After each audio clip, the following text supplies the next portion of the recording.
Hello guys, I am again here to explain the term is normality. Last lecture में भी मैं आपको normality के बारे में बता रहा था और मैंने आपको ये मेरा इस चैप्टर का लेक्चर नंबर 8 है और मैं आपको नॉर्मेलिटी के जनरल फॉर्मूले तक ले गया था और ये आपका एक जनरल फॉर्मूला जो मैंने नॉर्मेलिटी की डेफिनेशन से लास्ट लेक्चर में खोला था और मैंने बताया था कि आप नॉर्मेलिटी तब तक नहीं निकाल सकते जब तक आपको इक्विवेलेंट वेट के ऊपर सही से कॉन्फिडेंस ना आ जाए, आप इक्विवेलेंट वेट सही से निकालना ना सीख जाएं। तो इक्विवेलेंट वेट का फॉर्मूला भी मैं लास्ट लेक्चर में बता चुका हूं। It is equals to molecular weight upon X. X के मैंने कई वेरिएशन बताए थे। मैंने आपको एक्स का मतलब लास्ट लेक्चर में एसिड के लिए number of H plus ion, base के लिए OH माइनस आयन और किसी सॉल्ट के लिए उसमें पाया जाने वाला निगेटिव या पॉजिटिव चार्ज, इन तीन बातों का डिस्कशन मैंने लास्ट लेक्चर में कर लिया था। अब x दो वेरिएबल और हो सकता है, या तो x as a valency treat किया जाएगा और या फिर ये वाला x as a change in oxidation number treat किया जाएगा। तो इस लेक्चर में मैं वैलेंसी का डिस्कशन करूंगा और फिर अगला लेक्चर अलग से एक्सप्लेन करूंगा चेंज इन ऑक्सीडेशन नंबर का। ओके, तो now I am going to concentrate on the valency. First of all we should know what is the valency and what is the oxidation number. दोनों का difference समझ लें और फिर मैं valency के ऊपर डिस्कशन करता हूं। आप मुझे बताएं, आपने सोडियम के ऊपर +1 लिखा देखा होगा, ऑक्सीजन के ऊपर -2 लिखा देखा होगा या Cl के ऊपर -1 लिखा देखा होगा।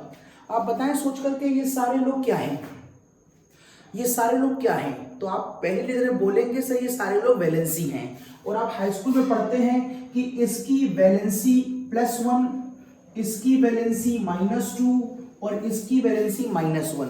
ये आप हाई स्कूल की बुक्स में खूब लिखा हुआ देखेंगे और आपको ये मैं एक अच्छी इंफॉर्मेशन दे दूं कि ये रॉन्ग इंफॉर्मेशन है, ऐसा नहीं होता।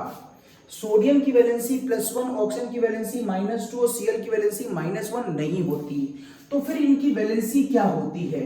तो मैं अगर आपसे बताऊं तो सोडियम की वैलेंसी केवल 1 होगी, ऑक्सीजन की वैलेंसी 2 होगी और Cl की वैलेंसी 1 होगी। मींस वैलेंसी के साथ चार्ज डिफाइन नहीं किया जाता, वैलेंसी हमेशा विदाउट चार्ज होती है। तो फिर जो ये चार्ज दिखाए जा रहे थे तो फिर ये क्या होते हैं जो यहां पर शो हो रहे हैं? एक्चुअल में ये वैलेंसी नहीं होते, ये ऑक्सीडेशन नंबर होते हैं। Yes, this is the oxidation number. किसी भी एलिमेंट के ऊपर जो चार्जेस दिखाई देते हैं, हाई स्कूल में आपने पढ़ा वो वैलेंसी है, यहां पर हम करेक्ट कर रहे हैं, ये ऑक्सीडेशन नंबर होते हैं। तो फिर वैलेंसी और ऑक्सीडेशन नंबर की डिटेल स्टडी क्या होती है मैं आपको बताता हूं, लेकिन एक लाइन में डिफरेंस समझ लीजिए। वैलेंसी ऑलवेज विदाउट चार्ज होगा, वैलेंसी ऑलवेज विदाउट चार्ज होगा, ये बड़ी खास बात है। वैलेंसी आपको कभी फ्रैक्शन में देखने को नहीं मिलेगा, valency never be in fraction. अब ऐसा क्यों होता है इसका डिटेल डिस्कशन मैं वैलेंसी में देने जा रहा हूं और फिर इनकी बातें हम लोग बहुत डिटेल में करते हैं। तो चलिए शुरू करते हैं वैलेंसी के बारे में। तो मैं शुरू करता हूं वैलेंसी। तो first of all what is the valency? तो according to definition of valency, लिख लें कहीं पर, according to the definition of valency, valency it is number of electron in the outermost shell of any atom which participate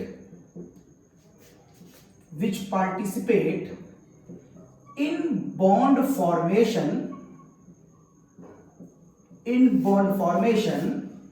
either bond is ionic or covalent, doesn't matter.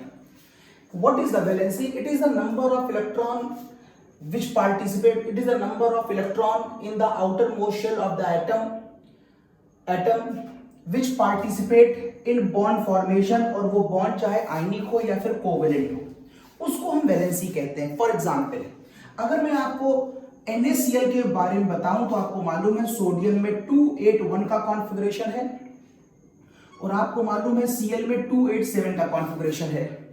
इसके पास outer most shell में 1 electron है, इसके पास outer most shell में 7 electron है, और दोनों में से कोई भी अपनी स्टेबिलिटी के पास नहीं है, मतलब अपनी ऑक्टेट को नहीं लेके बैठा है। तो मैंने आपसे कहा कि it is the number of electron in the outer most shell of any atom which participate in the bond formation. इसके आउटर मोस्ट शेल में एक इलेक्ट्रॉन है जो इसकी बॉन्डिंग में पार्टिसिपेट करता है, और अगर इस बॉन्ड पार्टिसिपेशन में इसका इलेक्ट्रॉन इसको ट्रांसफर करा जाता है तो मैं ये कहूंगा कि सोडियम के एक इलेक्ट्रॉन ने बॉन्ड फॉर्मेशन में पार्टिसिपेट किया। तो सोडियम की इस समय वैलेंसी में क्या मान सकता हूं, 1 मान सकता हूं। इवन दो ऐसा करने के बाद इसके पास एक इलेक्ट्रॉन कम हो जाता है और इसके पास एक इलेक्ट्रॉन ज्यादा हो जाता है। इस तरह से यहां पर आयंस बनते हैं और इनके बीच बनने वाली बॉन्ड को आप आयनिक बॉन्ड कहते हैं। वैसे आयनिक बॉन्ड और कोवेलेंट बॉन्ड क्या है, इनका मैं डिस्कशन डिटेल में केमिकल बॉन्डिंग में करूंगा, यहां खाली हल्की हिंट दे रहा हूं।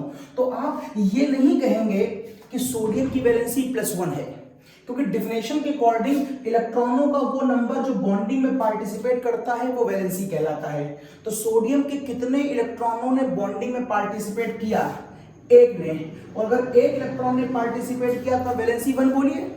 आपको +1 या -1 बोलने की क्या आवश्यकता है, सोडियम के एक इलेक्ट्रॉन ने बॉन्डिंग में पार्टिसिपेट किया तो ये उसकी हो गई वैलेंसी।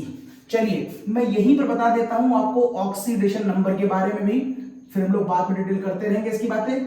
ऑक्सीडेशन नंबर का मतलब होता है व्हाट इज द चार्ज या that charge which develops on the atom, on the individual atom after the bond formation.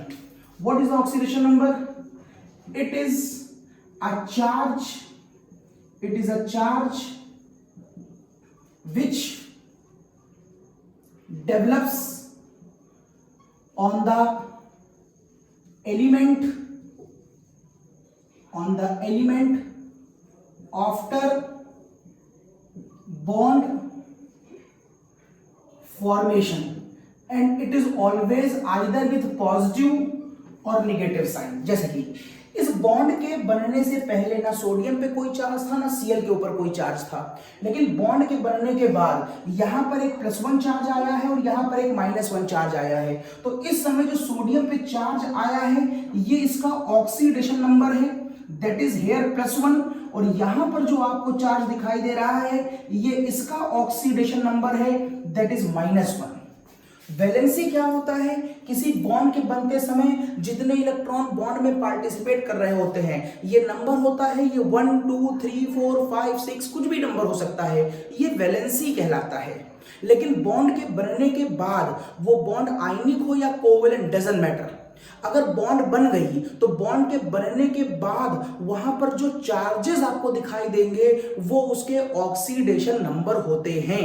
तो मैंने अभी भी एक बात और बोली कि मैंने कहा बॉन्ड बन गई, तो यहां पर मैं आपको एक बात और बता दूं कि जब भी कोई बॉन्ड फॉर्मेशन होगा तो वहां पर आप 2 तरह की मेन बॉन्डें बोलते हैं, या तो वहां पर आयनिक बॉन्ड होगी और या फिर वहां पर कोवेलेंट बॉन्ड होगी। इवन इन सब की बातें हम केमिकल बॉन्डिंग में आपसे करेंगे। आयनिक बॉन्ड तब बनती है जब किन्हीं 2 एलिमेंट्स के बीच इलेक्ट्रोनेगेटिविटी का डिफरेंस इक्वल टू और ग्रेटर देन 1.7 होता है। अभी मैं आपको इलेक्ट्रोनेगेटिविटी की टेबल भी दिखा दूंगा जिसमें आप देखेंगे कि अगर ये डिफरेंस 1.7 से बड़ा होगा तो आप कहेंगे आयनिक बॉन्ड बनेगी, और अगर ये डिफरेंस इलेक्ट्रोनेगेटिविटी का लेस देन 1.7 होगा तो आप कहेंगे कोवेलेंट बॉन्ड बनेगी। और आपने हाई स्कूल में सुना है कोवेलेंट बॉन्ड भी 2 तरह की होती हैं, one is polar and other one is non polar. तो अगर ये डिफरेंस 1.6 से लेकर के 0.5 तक का है, 0.5 तक का है इलेक्ट्रोनेगेटिव डिफरेंस, तो आप बोलेंगे कि वो पोलर कोवेलेंट बॉन्ड है। और अगर ये डिफरेंस 0.4 या उससे भी छोटा हो गया और अगर इलेक्ट्रोनेगेटिव डिफरेंस इक्वल टू और लेस देन 0.4 हो गया तो आप बोलेंगे नॉन पोलर है। इन सब की आवश्यकता आपको ये डिसाइड करने में हेल्प करेगी कि बनने वाली बॉन्ड आयनिक है कि कोवेलेंट, और ये सारी बातें आपको अभी मैं इलेक्ट्रोनेगेटिविटी टेबल में दिखा दूंगा। जैसे टेबल के अंदर अगर आप सोडियम की इलेक्ट्रोनेगेटिविटी देखेंगे कुछ देर बाद तो सोडियम की इलेक्ट्रॉन नेगेटिविटी 0.9 होती है और Cl की इलेक्ट्रॉन नेगेटिविटी 3 होती है। अगर आप इन दोनों को माइनस करेंगे तो ये डिफरेंस 1.7 से बड़ा आता है, इसीलिए आप कहते हैं कि NaCl आयनिक बॉन्ड बनाता है। वैसे इन सबकी बात हम लोग केमिकल बॉन्डिंग में करेंगे। चूंकि मैं वैलेंसी और ऑक्सीडेशन नंबर के बारे में बताने जा रहा था, तो मैंने आपको जनरल आइडिया दे दिया कि क्या वैलेंसी होती है, क्या ऑक्सीडेशन नंबर होता है, और कब आयनिक बॉन्ड बनती है और कब कोवैलेंट बॉन्ड बनती है। तो चलिए मैं फिर शुरू करता हूं अपनी बात वैलेंसी के साथ। ये हटा रहा हूं और मेरी बात चल रही थी वैलेंसी के साथ। तो चलिए वैलेंसी, तो वैलेंसी को समझाने के लिए मैं कुछ एग्जाम्पल ले लेता हूं। चलिए कुछ एग्जाम्पल मेरे पास, एग्जाम्पल के नाम पर मैं ले लेता हूं, सपोज करिए नाइट्रोजन, एटॉमिक नंबर 7, इसको आप पढ़ के आए हैं 2,5। या आपने एग्जाम्पल पढ़ा है oxygen, that is atomic number 2,6। या पढ़ के आए हैं फ्लोरीन, एटॉमिक नंबर 9, 2,7। अब what is the valency of nitrogen? तो आउटर मोस्ट शेल के ये सारे इलेक्ट्रॉन इसकी वैलेंसी नहीं है। आउटर मोस्ट शेल के इन 5 इलेक्ट्रॉनों में से वो इलेक्ट्रॉन जो बॉन्डिंग में पार्टिसिपेट करते हैं वो वैलेंसी होती है। एंड बॉन्डिंग में पार्टिसिपेट क्यों करते हैं? To maintain the stability. हम दुनिया में किसी से बॉन्ड क्यों बनाते हैं? To maintain the stability. हम किसी से दोस्ती करते हैं, हम किसी से रिलेशन बनाते हैं, हम कुछ भी करते हैं, उसके पीछे मकसद होता है कि हम अपनी स्टेबिलिटी को मेंटेन करना चाहते हैं। मीन्स नाइट्रोजन के आउटर मोस्ट शेल में कितने इलेक्ट्रॉन हैं? 5। This the 5 electron, yes. लेकिन अगर आप कोई एग्जाम्पल बना के देखें तो इसके पास 1 इलेक्ट्रॉन, या इसके पास भी 1 इलेक्ट्रॉन, ये देखिए, या इसके पास भी 1 इलेक्ट्रॉन, इसकी देखिए बॉन्डिंग में पार्टिसिपेट कर रहा है। ये देखिए इस समय नाइट्रोजन के पास इनिशियली स्टेज में आउटर मोशन में 5 इलेक्ट्रॉन थे, वो मैंने 5 दिखाए। But out of 5 only 1 and this 2 and these 3 electrons are participating in the bond formation with the hydrogen in the compound of ammonia. So you can say valency of nitrogen in this compound is 3. H के पास केवल 1 ही electron होता है और वो भी bonding में participate कर रहा है, तो आप कह सकते हैं वैलेंसी ऑफ H यहां पर कितना है? 1 है। ओके, इस केस में मैंने ऐसा कहा। अब एक बात और जरा यहीं पर डिसाइड कर लें, ये वाली बॉन्ड जो आपने बनाई है ये आयनिक है कि कोवैलेंट है? वैसे आप ये भी कह सकते हैं कि नॉन मेटल के बीच बनने वाली बॉन्ड, आप कह सकते थे नॉन मेटल और नॉन मेटल के बीच बनने वाली बॉन्ड हमेशा कोवैलेंट होती है। आप ये भी कह सकते हैं ये भी नॉन मेटल, ये भी नॉन मेटल। अदरवाइज आप इलेक्ट्रॉन नेगेटिविटी के डिफरेंस यहां पर भी कह सकते हैं। इत्तेफाक से नाइट्रोजन की इलेक्ट्रॉन नेगेटिविटी भी 3 होती है और H की इलेक्ट्रॉन नेगेटिविटी 2.1 होती है। अभी मैं आपको इलेक्ट्रॉनिक टेबल दिखा दूंगा। अब आप देखिए इन दोनों का डिफरेंस 1.7 से कम है, तो अगर इनका डिफरेंस 1.7 से कम होगा तो बनने वाली बॉन्ड कोवैलेंट बॉन्ड होगी। तो इलेक्ट्रॉन नेगेटिविटी भी हमको काफी हेल्प करती है। फिलहाल मैंने आपको इसकी वैलेंसी बता दी, यहाँ पर N की वैलेंसी 3 और H की वैलेंसी यहाँ पर 1 क्यों हुई? जरा केस देखिए ऑक्सीजन का। अगर आप ऑक्सीजन के आउटर मोस्ट शेल की बात करें तो ऑक्सीजन के आउटर मोस्ट शेल में 6 इलेक्ट्रॉन हैं। ये देखिए मैंने 6 दिखा दिए। और अगर ये वाटर के साथ वाटर कंपाउंड में शो किया जाए तो ये वाटर के कंपाउंड में कुछ ऐसे वर्क करता है। ये देखिए this the compound as a water. और how many electrons of oxygen are participating in the bond formation? देखिए इसके पास 2 इलेक्ट्रॉन ये हैं, 2 इलेक्ट्रॉन ये हैं, दैट इज 4। ये बॉन्डिंग में पार्टिसिपेट नहीं कर रहे, केवल 1 इलेक्ट्रॉन ये और 1 इलेक्ट्रॉन ये बॉन्डिंग में पार्टिसिपेट कर रहा है। इसलिए आप कहेंगे ऑक्सीजन की वैलेंसी 2 है। और H के पास 1 इलेक्ट्रॉन होता है, वो बॉन्डिंग में पार्टिसिपेट कर रहा है, इसलिए H की वैलेंसी 1 और H की वैलेंसी 1 है। अभी मैं ऑक्सीडेशन नंबर की बात नहीं कर रहा हूँ, खाली वैलेंसी की बात कर रहा हूँ। जरा यहां देखिएगा, अगर फ्लोरीन एक कंपाउंड बनाए और मान लीजिए वो कंपाउंड HF का है, ये देखिए, और HF के पास कितने इलेक्ट्रॉन होते हैं? 1 2 3 4 5 6 7। आउट ऑफ 7 इलेक्ट्रॉन ये वाले इलेक्ट्रॉन बॉन्डिंग में पार्टिसिपेट नहीं कर रहे, ये नहीं कर रहे, ये नहीं कर रहे, केवल 1 इलेक्ट्रॉन फ्लोरीन का बॉन्डिंग में पार्टिसिपेट कर रहा है। तो आप कह सकते हैं फ्लोरीन की वैलेंसी 1 है और H के पास 1 इलेक्ट्रॉन होता है, वो भी बॉन्डिंग में पार्टिसिपेट कर रहा है, तो आप कह सकते हैं H की वैलेंसी भी 1 है। ओके, तो इस तरीके से मैंने आपको बताई पहले वैलेंसी। और चलिए हल्की सी हिंट ऑक्सीडेशन नंबर की भी यहां कर देता हूं। मैंने आपसे कहा था कि बॉन्ड के बनने के बाद जो चार्जेस आपको दिखाई दें वो आपके ऑक्सीडेशन नंबर होंगे। तो यहां पर हम चार्जेस की बात भी कर सकते हैं और वो चार्जेस की बात बॉन्ड के बनने के बाद करते हैं। चलिए उसका भी हल्का सा एक हिंट और एक पॉइंट आपको मैं डिस्कस करा देता हूं। देखिएगा, आपको अच्छी तरह मालूम है जब भी कोई कोवलेंट बॉन्ड बनती है तो वहां पर क्या हो रही होती है, वहां पर शेयरिंग ऑफ इलेक्ट्रॉन हो रहा होता है।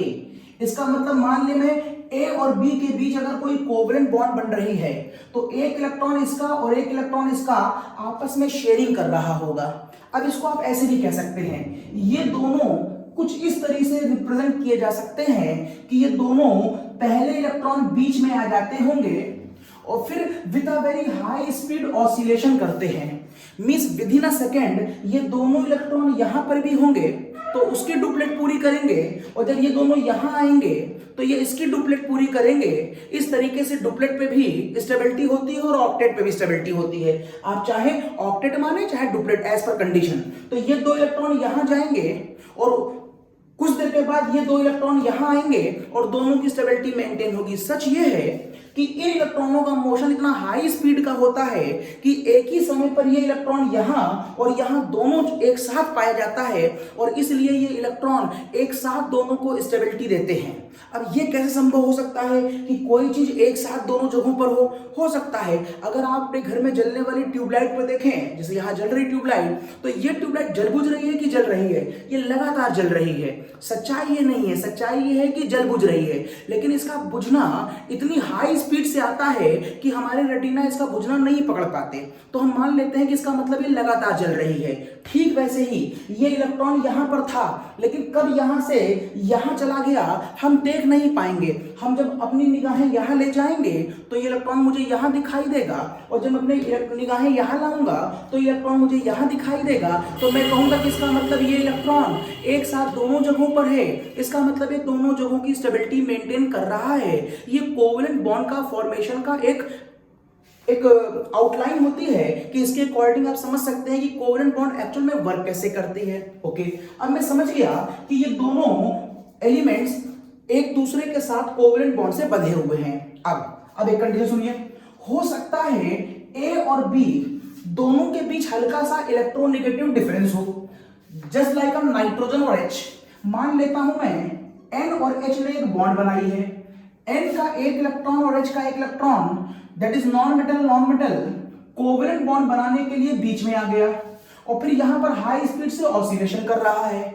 इन जनरल इन इलेक्ट्रॉनों को पार्टिसिपेट करते समय बॉन्डिंग में अपने ऐसा एवरेज डिस्टेंस सेंटर पे रहना चाहिए। जैसे कि अगर आप इस वाले केस को पहले देख लें, मान लो मैं आपको एच की बॉन्डिंग दिखाता, दैट इज दोनों ही सेम एलिमेंट्स हैं और इस समय इसके बॉन्डिंग के इलेक्ट्रॉन जो वर्किंग कर रहे हैं ये एग्जैक्ट सेंटर पे ही रहेंगे, ना इधर जाएंगे ना इधर जाएंगे। लेकिन यहां पर आपको जो बॉन्डिंग दिख रही है ये सेंटर पे हमको लगता तो है लेकिन एक्चुअल में सेंटर पे नहीं रहते क्योंकि इसकी इलेक्ट्रोनेगेटिविटी एच से थोड़ी सी ज्यादा है। मैंने कहा था ये 3 है और एच की मैंने कहा था 2.1 है। अगर इसकी इलेक्ट्रॉन इससे ज्यादा है तो इलेक्ट्रॉन थोड़ा सा इस तरफ विड्रॉ हो जाएगा जिससे इसे लगेगा कि दोनों इलेक्ट्रॉन इसकी तरफ आ रहे हैं। इसमें से एक इसका अपना है और एक दूसरे का छीन के लाया। जिसका छीन के लाया है उसकी वजह से यहां पर एक इलेक्ट्रॉन ज्यादा हो जाएगा तो इस पर एक चार्ज आएगा -1, मतलब यहां इलेक्ट्रॉन ज्यादा हो गया और इसको लगेगा कि मेरा इलेक्ट्रॉन इससे दूर चला गया तो यहां पर इलेक्ट्रॉनों की कमी हो जाएगी with respect of proton. Electron कम हो जाएगा विद रिस्पेक्ट ऑफ प्रोटॉन, मतलब इसके सेंटर में पहले एक प्रोटॉन था और एक इलेक्ट्रॉन था। अगर इसका इलेक्ट्रॉन इस तरफ की ओर भाग जाएगा तो पीछे खाली प्रोटॉन बचेगा और उस प्रोटॉन का चार्ज यहां पर आएगा। जबकि इसके पास सेंटर में पहले 7 प्रोटॉन थे और बाहर 7 इलेक्ट्रॉन थे। जब ये इलेक्ट्रॉन इसके पास आ जाएगा तो यहां पर एक इलेक्ट्रॉन ज्यादा हो जाएगा और प्रोटॉन का पॉजिटिव और इलेक्ट्रॉन अगर कंपेयर किया जाए तो इलेक्ट्रॉन ज्यादा हो जाने की वजह से ही वहां पर एक माइनस चार्ज आएगा। इस तरीके से जो चार्जेस वहां डेवलप होंगे वो ऑक्सीडेशन नंबर कहलाएंगे। थोड़ा सा लंबा एक्सप्लेनेशन है, बात समझिएगा। वैलेंसी है सिंपल किसी एलिमेंट के वो इलेक्ट्रॉन जो बॉन्ड में पार्टिसिपेट करते हैं, ये वैलेंसी है। जबकि ऑक्सीडेशन नंबर होता है बॉन्ड के बन जाने के बाद इलेक्ट्रोनेगेटिव डिफरेंस की वजह से जब इलेक्ट्रॉन किसी एक तरफ भागता है तो एक तरफ इलेक्ट्रॉन ज्यादा और एक तरफ कम हो जाता है, उस तरीके से जो वहां चार्जेस डेवलप होते हैं वो ऑक्सीडेशन नंबर कहलाता है।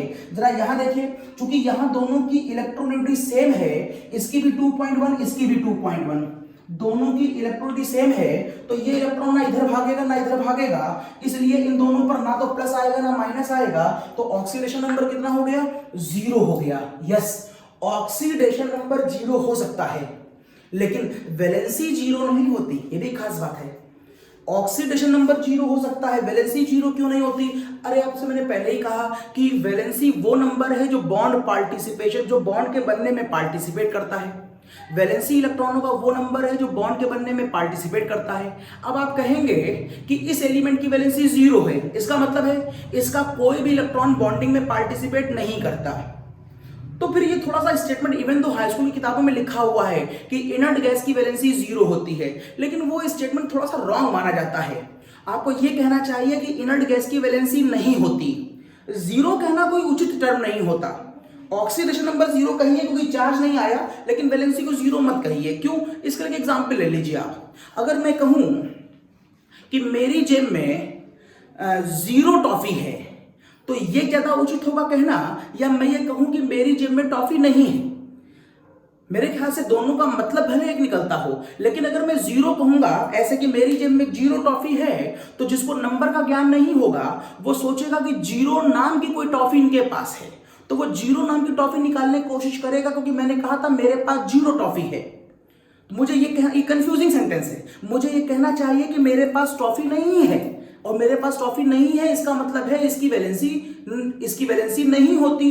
This is a better statement. अगर आपको वैलेंसी बोलना है तो आप हमेशा ये बोलिएगा कि इनर्ट गैस की वैलेंसी नहीं होती क्योंकि उसका कोई भी इलेक्ट्रॉन बॉन्डिंग में पार्टिसिपेट नहीं करता। ओके, जबकि ऑक्सीडेशन नंबर 0 हो सकता है। तो मैंने आपको N की वैलेंसी 3 दिखा दी, ऑक्सीजन की वैलेंसी 2 दिखा दी, और फ्लोरीन की वैलेंसी 1 दिखा दी। बॉन्ड के रिस्पेक्ट में चार्ज कैसे आते हैं ये भी दिखा दिया। अब आने वाले समय में आप हमेशा ध्यान रखिएगा, जिसकी जैसे क्या लगे इसमें देखिए, जिसकी इलेक्ट्रोनेगेटिविटी ज्यादा होगी, मान लो O is greater than H, तो यहां पर बॉन्डिंग के इलेक्ट्रॉन किस तरफ भाग रहे होंगे? O की तरफ, जिसकी वजह से O पर एक इलेक्ट्रॉन ज्यादा माना जाएगा, क्योंकि एक बॉन्ड का मतलब है ये इलेक्ट्रॉन इसकी तरफ भाग जाएगा, ये तो इसका है ही, ये वाला इसकी तरफ भाग जाएगा, तो यहां पर क्या आएगा? -1, और यहां पर क्या आएगा? +1। अगर आप ये बात यहां से देखेंगे तो ये इधर भाग जाएगा, तो यहां पर आएगा -1, यहां पर आएगा +1। मींस ऑक्सीजन के ऊपर चार्ज क्या आ गया बॉन्ड के बनने के बाद? -2। और यही आप हाई स्कूल में पढ़ा करते थे कि ऑक्सीजन का चार्ज -2 होता है, और ये वैलेंसी नहीं होती, ये ऑक्सीडेशन नंबर होता है। जबकि यहां पर H का क्या आ गया है? +1। आप पढ़ते थे हाई स्कूल में कि H की वैलेंसी +1 होती है, ये +1 वैलेंसी नहीं है, ये ऑक्सीडेशन नंबर है जो बॉन्ड के बनने के बाद आया है। यहां देखिए, fluorine is more electronegative than H, electron इधर भागेगा, क्योंकि फ्लोरीन की इलेक्ट्रोनेगेटिविटी 4 होती है और इसकी 2.1 होती है। तो अगर ये इधर भागेगा तो एक ही इलेक्ट्रॉन इधर भागेगा, तो यहां पर क्या आ जाएगा? एक इलेक्ट्रॉन इधर भागेगा, तो यहां पर वैल्यू क्या आ जाएगी? -1, और यहां पर वैल्यू क्या आ जाएगी? +1। ओके, ये जनरल आइडिया वैलेंसी और ऑक्सीडेशन नंबर का। मैं थोड़ी सी बात बढ़ाता हूं, हटा रहा हूं उसको। अब क्या वैलेंसी फिक्स वैल्यू होती है? तो मैं बताऊं कि नहीं, वैलेंसी एक वेरिएबल टर्म होता है। समझिए बात को कैसे। तो पहले आप ये देख लें कि कुछ जिनका हम डिस्कशन कर रहे हैं उनको आपको याद भी होना चाहिए मैं किसको डिस्कस कर रहा हूं। मैं आपको पढ़ा रहा हूं इन एलिमेंट्स के बारे में, hydrogen, lithium, sodium, potassium, rubidium, caesium, francium. याद करने की ट्रिक आपको आती होगी, मैं फिर से बोल रहा हूं, इनको याद आप ऐसे कर सकते पोएम से। हेलन, सलमान खान की माता जी का नाम हेलन, कब्र से फरार। इस पोएम से आप इस लाइन को याद कर सकते हैं, दैट इज द फर्स्ट की line, that is known as alkali metals. तो हेलन कब्र से फरार। दूसरी पोएम कौन है? बेटा मांगे कार स्कूटर बाबू राजी। बाबू का मतलब पिताजी। ये हेलन कब्र से फरार, और ये है बेटा मांगे कार स्कूटर बाबू राजी। तीसरा है बाबू अली गए इंडिया थैला लेकर। बाबू अली किसी का नाम है और वो चले गए कहाँ? इंडिया। क्या लेकर? अटैची नहीं, थैला लेकर। याद करने की ट्रिक बता रहा हूं। यहां पर है कार्तिक, शिव, गणेश, संग, पार्वती। कार्तिक, शिव, गणेश। कार्तिक शिव जी के बड़े बेटे का नाम कार्तिक, शिव, गणेश छोटे बेटे का नाम, संग, पार्वती उनकी वाइफ। यहां पर आप कह सकते हैं नाना, पापा, आशु सब बीमार। नाना, पापा, आशु छोटे भाई का नाम, सब बीमार हैं, सब इन्फेक्शन चल रहा है आजकल। यहां पर आप कह सकते हैं उ से टीपो। नकल मारते समय एग्जामिनेशन में ये लाइन काम आती है आपके, कहते हैं उस से टीपो, तो उस से टीपो। और फिर आता है first time CBI at your home. अगर आपने नकल करी तो चीटिंग में पकड़े गए तो इंक्वायरी CBI करेगी। First time CBI at your home.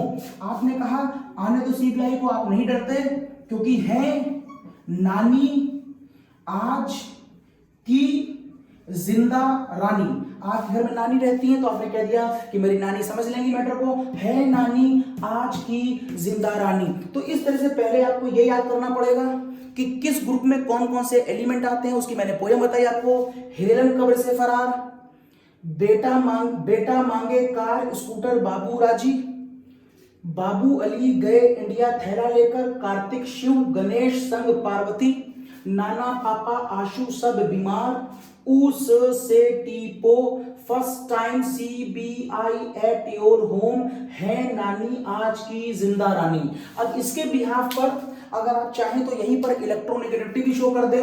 तो इलेक्ट्रोनेगेटिविटी इसकी 2.1, इसकी इलेक्ट्रोनेगेटिविटी 1, इसकी 0.9, इसकी 0.9, इसकी 0.8, इसकी 0.7 और ये रेडियो एक्टिव एलिमेंट होता है, इसको हटा दे रहा हूं मैं। तो ये एक इलेक्ट्रोनेगेटिविटी का जो पावर है वो मैंने यहां शो कर दी। यहां पर होता है 1.6, यहां पर आ जाती है लगभग 2, यहां पर हो जाती है 2.5, यहां पर हो जाती है 3, यहां तक आते आते हो जाती है 3.5 और यहां पर हो जाती है 4। इनकी हमें बात नहीं करनी क्योंकि ये इनर्ट गैसेस हैं, इनकी इलेक्ट्रोनेगेटिविटी से मुझे कोई मतलब नहीं है। तो मैं कह सकता हूं आगे जाने पर एटॉमिक रेडियस, हाई स्कूल पढ़ा आपने, आगे जाने पर एटॉमिक रेडियस कम हो जाता है और इलेक्ट्रोनेगेटिविटी बढ़ जाती है। हम इनकी बात डिटेल में करेंगे दोबारा जब आपको मेंडलीव टेबल पढ़ाएंगे। तो फिलहाल इलेक्ट्रोनेगेटिविटी बढ़ती हुई दिखाई दे रही है। आपको मालूम है ऊपर से नीचे आने पर एटॉमिक रेडियस बढ़ता है तो इलेक्ट्रोनेगेटिविटी क्या हो जाएगी? इनवर्स, कम हो जाएगी। तो जहां पर ये 4 था, 4 के बाद ये 3 हो जाएगी, 3 के बाद ये 2.8 हो जाएगी, उसके बाद ये 2.5 हो जाएगी और फिर यहां पर आते आते 2.1 हो जाएगी। अब देखिए यहां पर मैंने थोड़ी देर पहले आपसे कहा था सोडियम और क्लोराइड मिलकर के आयनिक बॉन्ड बनाते हैं। देखिए वजह, सोडियम का इलेक्ट्रोनेगेटिव पावर जो है वो 0.9 है और Cl की देखिए कितनी आ रही है? 3 आ रही है। अब इन दोनों का डिफरेंस निकालोगे तो 1.7 से बड़ा आएगा। दिस इज द कॉज, ये और ये मिलकर कौन सी बॉन्ड बनाएगा? आयनिक बनाएगा। अगर मैं आपको BeCl2 पढ़ाऊं, बेरिलियम और Cl ये कंपाउंड, और मैं पूछूं बताओ ये आयनिक है कि कोवेलेंट है? बुक में सीधे लिखा है ये कोवेलेंट कंपाउंड है। इवन दो आपको फजान रूल केमिकल बॉन्डिंग बताया जाएगा कि बहुत से कंपाउंड आयनिक और कोवेलेंट का मिक्सचर होते हैं, लेकिन उनको छोड़िए, अभी फिलहाल आप समझिए मोटी मोटी बातें। तो बेरिलियम और Cl इन दोनों का डिफरेंस देखिए, इन दोनों का डिफरेंस अगर आप निकालते हैं तो ये 1.4 आएगा और अगर ये 1.4 आया तो ये 1.7 से कम होगा। मैंने कहीं लिखा था कि आयनिक बॉन्ड कब बनेगी? जब electron difference greater than equal to क्या होगा? 1.7। इससे छोटा होगा तो कोवेलेंट बॉन्ड बनेगी। इसीलिए बेरिलियम और Cl कौन सी बॉन्ड बनाएगा? कोवेलेंट बॉन्ड बनाएगा। लेकिन अगर मैं आपसे पूछूं कि बताइए MgCl2 कौन सी बॉन्ड बनाएगा, तो Mg का इलेक्ट्रोनेगेटिव डिफरेंस पावर लिखने पहले 1.2 और 1 पॉइंट में से 3 जाएगा तो आएगा आंसर लगभग 1.8, जो 1.7 से बड़ा हो गया। इसलिए ये और ये मिलकर कौन सी बॉन्ड बनाएगा? आयनिक। तो इस तरीके से यदि आपको इलेक्ट्रोनेगेटिविटी मालूम हो तो आप समझ जाते हैं कि कौन सा कंपाउंड कोवेलेंट है और कौन सा कंपाउंड आयनिक है। एक बात और देख लें, अगर कार्बन हाइड्रोजन से मिलकर बॉन्ड बनाए तो बहुत सारी कंपाउंड आपने देखे होंगे कार्बन के हाइड्रोजन के साथ। ये देखिए फॉर एग्जांपल ये कंपाउंड देखिए।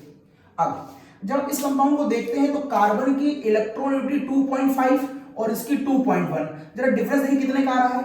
डिफरेंस केवल 0.4 का आ रहा है। और मैंने कुछ देर पहले बताया था कि अगर इलेक्ट्रोनेगेटिव डिफरेंस लेस देन और इक्वल टू 1.6 है, लेस देन और 1.6 है, तो आप कहेंगे जो मॉलिक्यूल बनेगा वो कौन सा बनेगा, कोवेलेंट।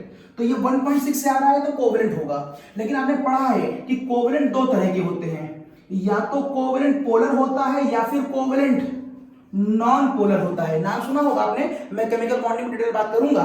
तो पोलर तब होता है जब ये डिफरेंस 1.4 से बड़ा हो, बल्कि 1.5 कर लीजिए आप, 1.5 से 1.6 के बीच हो। अगर ये 0.5 से लेकर 1.6 के बीच है तो आप बोलेंगे पोलर, और अगर ये 0.5 से भी छोटा हो गया, इट इज लेस देन और इक्वल टू 0.4, तो आप कहेंगे नॉन पोलर है। ये देखिए CH4, या मैं आपसे कहूं एथिलीन, या मैं आपसे कहूं एसिटिलीन, ये सारे ऑर्गेनिक कंपाउंड हैं जो कार्बन और H से मिलकर बने हैं। बताओ ये सारे कंपाउंड कोवेलेंट है कि आयनिक हैं? तो आप इन दोनों का डिफरेंस देखकर तुरंत समझ जाएंगे कि सर ये आयनिक तो नहीं हो सकते, कोवेलेंट होंगे। कोवेलेंट में पोलर होंगे कि नॉन पोलर होंगे? तो 0.5 से नीचे दिखाई दे तो बोलिए नॉन पोलर है, और 0.5 से ऊपर दिखाई दे तो कहिए पोलर है। इसका मतलब है मेरे पास टेबल भी याद होनी चाहिए और मुझे इनकी इलेक्ट्रोनेगेटिविटी पावर भी याद होनी चाहिए। जितनी मैंने लिख दी है ये मेरे लिए बहुत इंपॉर्टेंट है, बाकी की आवश्यकता इतनी नहीं पड़ती तो मैंने ज्यादा आपको नहीं बताई। आप फिलहाल इतनों की इलेक्ट्रोनेगेटिविटी विद पोएम याद कर लें, जिससे आपको बहुत आगे फायदे होंगे। ये आपको याद होने ही चाहिए। फिर देखिए, हेरन कब्र से फरार, बेटा मांगे कार स्कूटर बाबू राजी, बाबू अली गए इंडिया थैला लेकर, कार्तिक शिव गणेश संग पार्वती, नाना पापा आशु सब बीमार, उससे टीपो, first time CBI at your home, और है नानी आज की जिंदा रानी। ये पोयम हो गई। इलेक्ट्रोनेगेटिविटी, आगे जाने पर रेडियस कम होता है तो इलेक्ट्रोनेगेटिविटी बढ़ती है। तो 1 से बढ़ते हुए कहां तक जाती है, 4 तक जाती है, और फिर 4 से घटते हुए कहां तक आती है, 2.1। यहां पे 2.1 होता है और यहां भी 2.1। जो खास है वो कार्बन और H, इन दोनों का डिफरेंस 0.4 आ रहा है। इसका मतलब है ये नॉन पोलर कोवेलेंट कंपाउंड बनाएगा, जबकि Na और Cl का डिफरेंस 1.7 से बड़ा आ रहा है। इसका मतलब है ये आयनिक कंपाउंड बनाएगा। इतनी बात मैंने कर ली, हटा रहा हूं मैं इसको, इसका स्नैपशॉट ले लिया होगा आपने। मैं आगे बढ़ रहा हूं, ये हट गया। चलिए अब देखिए, क्या वैलेंसी फिक्स होती है? नहीं, वैलेंसी में भी वेरिएशन होता है। इवन तो आप हाई स्कूल में पढ़ के आए हैं कि वैलेंसी एक फिक्स टर्म होता है। अब सुनिए क्वेश्चन, क्या वैलेंसी एक फिक्स टर्म होता है या वैलेंसी में वेरिएबिलिटी होती है? तो आप कहेंगे वैलेंसी में वेरिएबिलिटी हो सकती है अगर उस एलिमेंट में वैकेंट d ऑर्बिटल पाई जाए तो। If a element have a vacant d orbital, then that have a variable valency। और अगर vacant d orbital किसी एलिमेंट में नहीं है, अगर ये कॉम्बिनेशन नहीं है, तो उसकी वैलेंसी फिक्स होगी। ओके, मतलब आपने हाई स्कूल में जो पढ़ा था वो सही पढ़ा था। उन्होंने कुछ खास एलिमेंट को ध्यान में रखकर आपको डिफिनेशन बताई थी जिनमें वैकेंट डी नहीं होता था, उनके लिए हाई स्कूल किताबों में लिख दिया गया था कि उनकी वैलेंसी फिक्स है। लेकिन हम लोग उन एलिमेंट्स की बात भी करेंगे जिनके अंदर वैकेंट डी ऑर्बिटल होता है और जहां से मालूम चलेगा कि वैलेंसी में वेरिएशन होता है। अब मुद्दा यहां पर एक नया टर्म आ गया, वैकेंट डी ऑर्बिटल। अब आपको जानना होगा कि डी ऑर्बिटल क्या होती है, और मैंने आपको हमेशा कहा कि जो भी नया टर्म आएगा पहले हम उसको वहीं एक्सप्लेन करेंगे और उसके बाद आगे चलेंगे। तो मुझे बताना होगा आपको ऑर्बिटल। अब ऑर्बिटल को बताने के लिए मुझे थोड़ा सा ज्ञान आपको एटम के ऊपर देना पड़ेगा। वैसे मैं एटम की डिटेल बात मैं आपसे atomic structure, that is my second chapter after the completing of this chapter, मैं उसी के ऊपर जाऊंगा।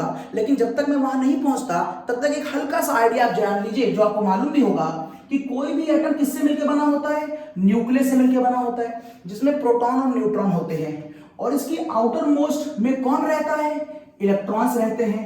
कहां रहते हैं, शेल में रहते हैं, ये इलेक्ट्रॉन्स हैं।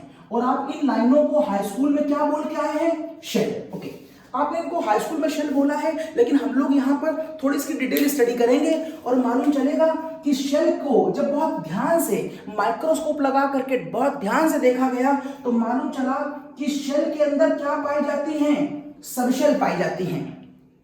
और जब सबशेल को बहुत ध्यान से देखा गया तो मालूम चला सबशेल में क्या पाई जाती हैं, सबशेल में ऑर्बिटल पाई जाती हैं। और सच्चाई में इलेक्ट्रॉन जो है वो यहां रहता है। अब शेल के अंदर सबशेल और सबशेल के अंदर ऑर्बिटल क्या दिखती हैं, बुक में कहीं नहीं लिखा है कि कैसे देखी गई, लेकिन जब मैं आपको एटॉमिक पढ़ाऊंगा तो बहुत डिटेल में ढंग से बताऊंगा, बिल्कुल दिखा दूंगा आपको कि यह शेल के अंदर सबशेल और सबशेल के अंदर ऑर्बिटल होती हैं, मैं एक्सपेरिमेंटली प्रूफ कर दूंगा। और जब तक प्रूफ नहीं कर रहा हूं तब तक आप एक छोटी सी बात याद रखिए कि शेल में सबशेल होती है और सबशेल में ऑर्बिटल होता है और ऑर्बिटल में इलेक्ट्रॉन रहता है। आप समझिए, बताइए इलेक्ट्रॉन कहां रहता है? इलेक्ट्रॉन शेल में रहता है, ये सही है कि गलत है? इलेक्ट्रॉन सबशेल में, इलेक्ट्रॉन ऑर्बिटल में, तीनों में सही क्या है?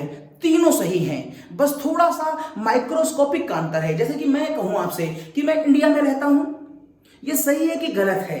मैं आपसे कहूं कि मैं यूपी में रहता हूं, ये सही है कि गलत है? मैं कहूं कि मैं आपसे लखनऊ में रहता हूं, ये सही है कि गलत है? ये तीनों आंसर सही हैं, बशर्ते लखनऊ कह देना ज्यादा माइक्रोस्कोपिक हो गया, आप मुझे सही से ढूंढ पाएंगे। अगर मैं इंडिया बोलूंगा तो आप इंडिया में मुझे कहां कहां ढूंढेंगे?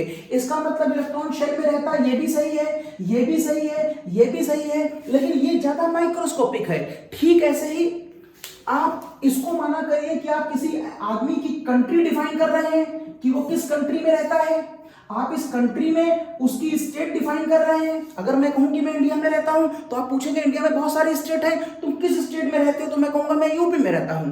अब आप कहेंगे यूपी में तो बहुत सारी सिटी है, आप किस सिटी में रहते हैं? तो मैं बोलूंगा कि मैं लखनऊ में रहता हूं, और फिर लखनऊ में आकर के आप मुझे इजिली आइडेंटिफाई कर सकते हैं। इस तरीके से एटम में इलेक्ट्रॉन को आइडेंटिफाई किया जाता है। हम डिटेल बात आपसे एटॉमिक स्ट्रक्चर में इसके ऊपर करेंगे। तो मैं बता रहा था वैकेंट डी क्या होता है। ऑर्बिटल को बताने से पहले मैंने आपको यह बताया। अब एक खास बात और, इसे हटा रहा हूं। अब एक बात और, जब इसकी डिटेल स्टडी करी गई तो मालूम चला कि एटम में बहुत सारी शेल्स होती हैं। तो मालूम चला एटम्स में बहुत सारी शेल्स होती हैं, जिसका नंबर 1 2 3 4 5 6 7 एटसेट्रा कुछ भी हो सकता है। और शेल में क्या पाई जाती है?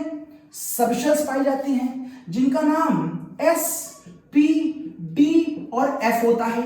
इवन यहां तक तो एक्सपेरिमेंटल प्रूव्ड है, लेकिन G और H तक की भी डिस्कवरी हो गई है, इनके नाम सामने आ गए हैं। अभी इनके बारे में ज्यादा डिटेल्स नहीं आई। अब इसको S क्यों कहते हैं, P क्यों कहते हैं, D क्यों कहते हैं, F क्यों कहते हैं, सब एटॉमिक बताऊंगा। अभी आपको सिर्फ हल्की सी हिंट करनी, क्योंकि अभी मैं वैलेंसी पढ़ा रहा हूं खाली आपको। अब मालूम चला सबशेल में क्या रहता है? सबशेल में ऑर्बिटल्स रहती हैं, जिसका प्रेजेंटेशन यूं दिखाया जाता है। ऐसे क्यों दिखाते हैं सब बताऊंगा। फिलहाल आप जान लें, एक s ऑर्बिटल को खाली ऐसे रिप्रेजेंट करते हैं। p का मतलब ऐसे 3 खाने अगर बना दी जाए तो ये p को रिप्रेजेंट करते हैं। d में ऐसी 5 ऑर्बिटल होती हैं और f में ऐसी 7 ऑर्बिटल्स होती हैं।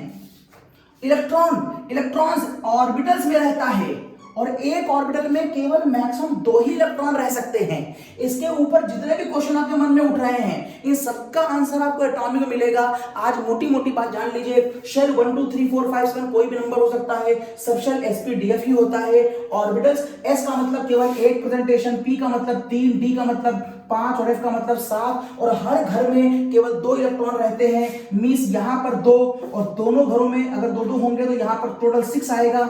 यहाँ हर घर में 2-2 तो यहाँ पर लगभग 10 आ जाएगा, और यहाँ हर घर में 2-2 तो 1 2 3 4 5 6 और ये देखिए 7, तो यहाँ पर 14 आ जाएगा।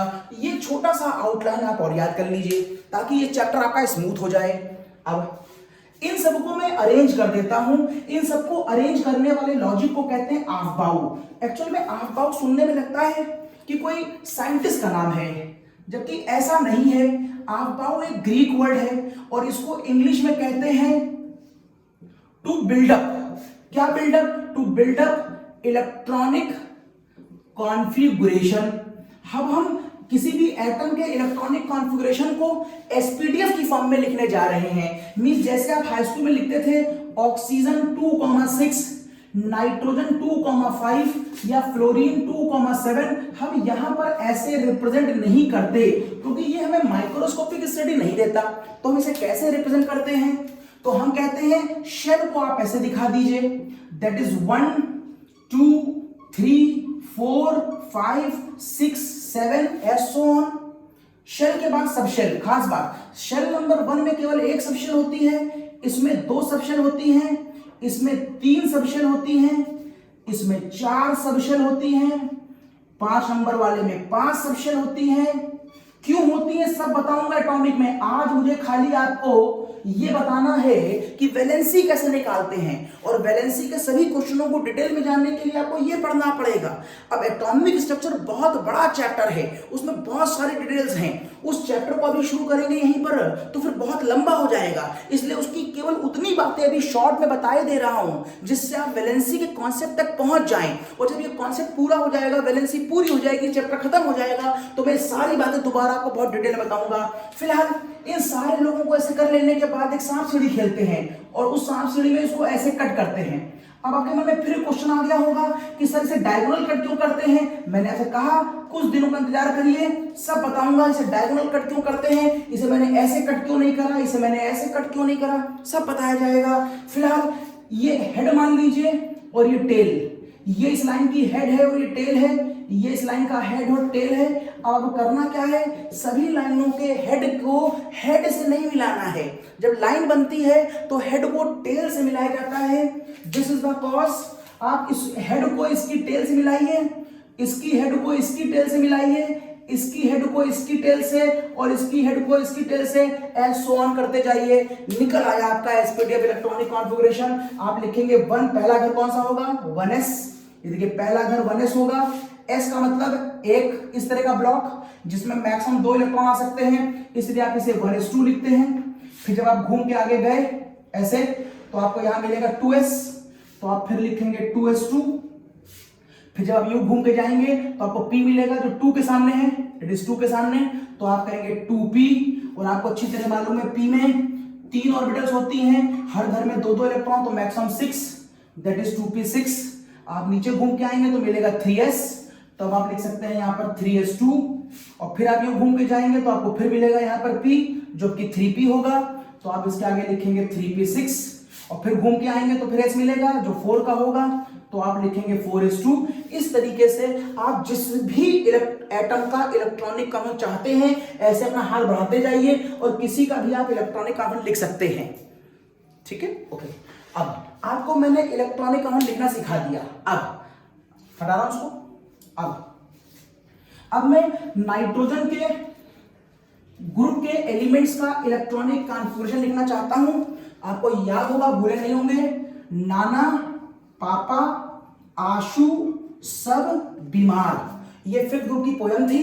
इसमें इसका एटॉमिक नंबर 7, इसका 15, जरा लिखें 1s2, 2s2, इसके बाद नंबर आता है 2p। 2p में मैक्सिमम 6 इलेक्ट्रॉन आ सकते हैं, लेकिन आपको भरने कितने थे, 7। 2 और 2 4 आप यहां भर चुके हैं, अब आपको 3 और भरने हैं। मतलब एक सीट पड़ी हुई है क्लास में, वहां पर एक सीट पर 4 बच्चे बैठ सकते हैं, ये उसकी मैक्सिमम एकोमोडेट करने की कैपेसिटी है। लेकिन अगर क्लास में एक ही बच्चा आया है तो सीट पे एक बच्चा बैठ सकता है, 2 आया है तो 2 बैठ सकता है, 3 आया तो 3, 4 आया तो 4, लेकिन 4 से ज्यादा नहीं बैठ सकते। मतलब P के इस घर में मैक्सिमम 6 इलेक्ट्रॉन आ सकते हैं, लेकिन एज पर रिक्वायरमेंट अगर बच्चे कम है तो कम भी बैठा सकते हैं। तो मैं 7 भरने थे, 2 और 2 4 भर चुके हो। ये 1 क्या है, ये 1 है तुम्हारा शेल। ये S क्या है, ये S है तुम्हारी सबशेल। ये 2 इलेक्ट्रॉन कहां पर है, उस सबशेल में एक ऑर्बिटल है, उस ऑर्बिटल में 2 इलेक्ट्रॉन बैठे हैं, ये इसका मतलब होता है। वैसे ये शेल है नंबर 2, ये उसमें सबशेल है, ये पूरी सबशेल पूरी कहलाती है, that is 2p। 2p is whole तो सोल सबशेल। लेकिन उस पूरी सबशेल में कितने घर हैं, 3 घर हैं, जो हर घर इंडिविजुअली क्या कहलाता है, ये देखिए, ये आपका 2 इंडिविजुअल शेल नंबर है। p 2p को बोलेंगे तो 2p इज सबशेल है, और उस सबशेल में 3 घर है, दैट इज ऑर्बिटल है। लेकिन आप चाहे तो 2-2 इलेक्ट्रॉन भर के यहाँ 6 पूरे कर सकते हैं। भरने 7 थे, 4 भर चुके हैं, तो कितने भरने पड़ेंगे, केवल 3। तो वो 3 इलेक्ट्रॉन मैं यहां पर दिखाऊंगा खाली। मतलब आप कम भी भर सकते हैं, बस ज्यादा नहीं कर सकते। तो इस तरीके से मैंने इसका इलेक्ट्रॉनिक कॉन्फिगरेशन लिख दिया। अब देखिए, ये इसका पूरा आउटर मोस्ट शेल है। ये 2 और 2 का मतलब है शेल है, जबकि आप खाली इतने को देखेंगे तो ये एक सबशेल है, और इतने को देखेंगे तो ये भी एक सबशेल है। मींस एक शेल के अंदर शेल नंबर 2 में 2 सबशेलें होती, मैंने आपको चार्ट दिखाया था। शेल नंबर 1 में केवल 1 सबशेल, शेल नंबर 2 में 2 सबशेल, शेल नंबर 3 में 3 सबशेल। तो फिलहाल मैंने शेल नंबर 2 में 2 सबशेलें दिखाई हैं। अब देखिए, इसके पास तो सारे इलेक्ट्रॉन पूरे कंप्लीट भरे हुए हैं। जरा यहां देखिए, इसके पास केवल 3 इलेक्ट्रॉन हैं। अब यहां पर एक साइंटिस्ट और आता है जिसकी बात हम आपसे फिर से कह रहे हैं, एटॉमिक सिस्टम डिटेल में करेंगे, उसका नाम है हुन्स प्रिंसिपल, हुन्स का एक रूल। और वो अपने रूल में कहता है कि अगर आपको 3 इलेक्ट्रॉन भरने हैं तो आप तीनों इलेक्ट्रॉन किसी घर में ऐसे नहीं भर सकते, ऐसे नहीं भर सकते, आपको ऐसे भरने हैं। आप इसे हुन के साथ साथ सिमिट्री रूल भी कह सकते हैं। लॉजिक सुनिए, ये जीवन का सिंपल रूल है। अगर आपके पास एक सीट पड़ी हुई है और मान लीजिए 3 सीटें आपके पास हैं क्लास के अंदर, 3 सीटें हैं 1 2 3। पहला बच्चा आएगा, कहां बैठेगा? पहली सीट पर। दूसरा बच्चा आएगा तो वो दूसरी सीट पर बैठ सकता है क्योंकि वो आराम से बैठना चाहता है, दूसरी सीट खाली पड़ी है वो वहां बैठेगा। तीसरा बच्चा आया, वो तीसरी सीट पर बैठेगा। और ये सारी सीटें एक ही बराबर लेवल पर हैं, मतलब मेरे से उनकी दूरी बराबर है क्योंकि इन तीनों घरों का जो एनर्जी लेवल होता है वो बराबर होता है। तो ये मत सोचिएगा कि सर वो पीछे वाला बच्चा दूर हो जाएगा तो वो आगे ही बैठना चाहेगा, नहीं, वो सारे मुझसे बराबर दूरी पर हैं। तो पहला बच्चा पहली सीट पर, दूसरा बच्चा दूसरी सीट पर, तीसरा बच्चा तीसरी सीट पर। अब अगर और बच्चे आएंगे तब वो यहां पर पेयरिंग कर सकते हैं क्योंकि एक सीट पर 2 बच्चे बैठ सकते हैं। अगर एक और आएगा तो फिर वो यहां बैठेगा, एक और आएगा तो फिर वो यहां बैठेगा। इसी को हुन्स का रूल भी कहते हैं और इसी को सिमेट्री रूल भी कहते हैं, मतलब जो काम किया जाए वो एक सिमेट्रिकल वे में किया जाए। इस लिहाज से अगर मैं इस रूल को भी फॉलो करता चलूं तो मैं आपसे कहूंगा कि इस घर में 2 इलेक्ट्रॉन भर जाने के बाद इस घर में केवल 3 इलेक्ट्रॉन ऐसे भरे जाएंगे और हर इलेक्ट्रॉन अपने में क्या है? अनपेयर्ड है, मतलब अभी इसने किसी से बॉन्डिंग नहीं करी है। तो केवल यही 3 इलेक्ट्रॉन हैं जो किसी नए कंपाउंड में को बनाने के लिए बॉन्ड पार्टिसिपेशन कर सकते हैं, बॉन्ड बना सकते हैं। मींस नाइट्रोजन में कितने इलेक्ट्रॉन हैं जो नई बॉन्डिंग के लिए रेडी हैं? और वो इलेक्ट्रॉन हैं केवल 3। इसीलिए आप बोलते हैं नाइट्रोजन की वैलेंसी 3 है क्योंकि इसके 3 इलेक्ट्रॉन बॉन्ड फॉर्मेशन में पार्टिसिपेट करते हैं। और ये वही 3 इलेक्ट्रॉन हैं जो आप अमोनिया के केस में ऐसे दिखा रहे थे, ये देखिए, this is the case of ammonia और इसकी वैलेंसी 3 हुई। तो ये कौन से इलेक्ट्रॉन है जो आप दिखा रहे थे? ये इलेक्ट्रॉन ये वाले हैं जो पहले से पेयर्ड हैं, जो बॉन्डिंग नहीं करते। आप इसे ऐसे कह दीजिए, ये पहले से शादीशुदा हैं, ये पहले से मैरिड हैं, तो इनको दोबारा शादी करने की आवश्यकता नहीं है। लेकिन ये अनमैरिड हैं और जो अनमैरिड होगा वो पेयरिंग करेगा, बॉन्ड फॉर्मेशन करेगा, स्टेबिलिटी बढ़ाएगा, शादी कर सकता है। एग्जाम्पल की फॉर्म में मान लीजिए तो इस एन ने ऐसे करी, इस एन ने ऐसे करी, इस एन ने ऐसे करी, लेकिन इन दोनों ने किसी से बॉन्डिंग नहीं करी क्योंकि ये पहले से ही एक दूसरे से बॉन्ड बना चुके हैं। तो ये हुआ एन की बात। लेकिन जब मैं फास्फोरस की बात करता हूं, जरा देखिएगा, अगर मैं यहीं पर आपसे फास्फोरस की बात करूं तो आप कह सकते हैं 1s2 2s2 2p6, 2 2 4 6 10, और ये देखिए आ गया 3s2 और ये देखिए आ गया 3p3। देखिए it is 3p3, 1s2 2s2 2p6 3p3। देखिए 15 इलेक्ट्रॉन हो गए, 2 2 4 6 10 2 12 3 15। अब एक खास बात, इस वाले केस में मैं एक घर और दिखाऊंगा जिसका नाम है 3d0। अब आपके मन में फिर एक बात आई कि सर 3d0 को दिखा दिया क्योंकि शेल नंबर 1 में केवल s होता है, शेल नंबर 2 में s और p होता है, और शेल नंबर 3 में s भी होता है, p भी होता है, d भी होता है। शेल नंबर 4 में s p d और f तीनों होते हैं। ये कैसे होते हैं सब प्रूफ किए जाएंगे। तो फिलहाल यहाँ पर डी भी होता है। अब आपने कहा सर इलेक्ट्रॉन खाली है तो आप दिखा क्यों नहीं, इलेक्ट्रॉन है ही नहीं, दिखाया क्यों? समझिएगा, ये एक बिल्डिंग है, ये बिल्डिंग की फ्लोर नंबर 1 है जहां पर एक कमरा है जिसका नाम है 1s, उसमें 2 लोग रहते हैं। ये बिल्डिंग की दूसरी फ्लोर है जिसमें 2 कमरे हैं, एक का नाम 2s और एक का नाम 2p है। जब मैं दूसरी फ्लोर पे गया बिल्डिंग के तो मुझे दोनों कमरे दिखाई दे रहे थे, इसमें 2 लोग हैं, इसमें 6 लोग हैं, मुझे दिखाई दे रहा था। जब मैं बिल्डिंग की तीसरी फ्लोर पे गया तो वहां पर 3 कमरे हैं और मुझे दिखाई दे रहा है कि एक कमरे में 2 बच्चे हैं, एक कमरे में 3 बच्चे हैं और एक कमरे में ताला बंद है, उसमें कोई नहीं रहता, वो खाली है। लेकिन मुझे रिपोर्टिंग तो करनी पड़ेगी ना आपको कि वो घर खाली है। ये मत कहिएगा कि सर फॉरेस्ट को नहीं दिखाया आपने, क्योंकि फॉरेस्ट 4थी फ्लोर का माला है। अब मुझे तीसरी फ्लोर पर खड़े होकर के 4थी फ्लोर नहीं दिखाई देगी, इसीलिए मैंने आपसे फॉरेस्ट की बात नहीं करी, केवल 3D की बात करके छोड़ दिया। अब इसके पास कितने इलेक्ट्रॉन है? यहाँ पर इसके पास 2 इलेक्ट्रॉन है। पी के पास कितने इलेक्ट्रॉन है? पी के पास अकॉर्डिंग टू हुन्स पेयरिंग नहीं करेंगे, हर घर में एक बच्चा, हर सीट पे एक बच्चा पहले बैठेगा। और ये देखिए डी खाली पड़ा है इस समय, डी, और शायद यही वो टर्म है जिसको मैं एक्सप्लेन करने के लिए यहां पर आया था। क्या नाम है इसका? वैकेंट, नाम बोलिए इसका, वैकेंट डी ऑर्बिटल, मतलब एक डी खाली पड़ा है, ये वही वैकेंट जिसकी मैंने बात करी थी, इसी की वजह से वेरिएबल वैलेंसी होती है। अब समझिएगा, नॉर्मल केस में फास्फोरस के पास कितने इलेक्ट्रॉन ऐसे हैं जो अनमैरिड हैं? 3। This is the cause normal state में फास्फोरस की वैलेंसी क्या होगी? 3 होगी। ठीक है, लेकिन क्या इसमें और कोई संभावना है वेरिएबल वैलेंसी की? क्या ये अपनी वैलेंसी चेंज कर सकता है? हाँ, कुछ खास परिस्थितियों में कर सकता है। जैसे कि ये एक शादीशुदा आदमी है, ये पहले से मैरिड है, लेकिन अगर किसी खास परिस्थितियों में इसकी शादी तोड़ दी जाए, इसका डाइवोर्स करा दिया जाए और इस हस्बैंड एंड वाइफ को अलग कर दिया जाए, इवन तो ये आसान नहीं है, लेकिन इसे समाज में कराया तो जा ही सकता है। और अगर मैं ऐसा करा ले गया तो इस घटना का नाम होता है एक्साइटेशन ऑफ इलेक्ट्रॉन। इस घटना का नाम होता है एक्साइटेशन ऑफ इलेक्ट्रॉन। ऐसा करने पर अगर मैं ऐसा करा ले गया तो ये डायग्राम यहां से बदल करके, नीचे दिख रहा है ये नीचे वाला पार्ट में, तो ये वाला पार्ट देखो भाई, यहां से ये वाला पार्ट देखो जरा, ये वाला इलेक्ट्रॉन यहां से कूद कर अगर यहां चला गया तो यहां पर क्या मैं ये फिगर या यहां लिख दूं? मैं दिखाई दे रहा है बच्चों को? यहां लिख दूं? दिखाई दे रहा नीचे? यहां पर लिख दूं? ठीक है, तो यहां पर ये इलेक्ट्रॉन यहां पर आ गया और यहां देखिए, यहां पर ये 3 एज इट इज थे और यहां देखिए अगर मैं ये करता हूं तो ये इलेक्ट्रॉन कूद करके यहां जा सकता है।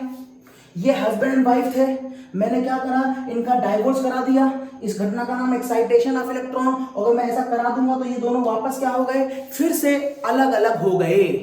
अब अलग अलग हो गए, डाइवोर्स होने के बाद एक संभावना हो सकती है कि ये दोनों दोबारा शादियां करें अलग अलग। इसका मतलब है इस केस में 5 अनपेयर्ड इलेक्ट्रॉन हैं, ये दोबारा 5 बार बॉन्डिंग कर सकते हैं, इसलिए अब इसकी वैलेंसी कितनी हो गई? 5।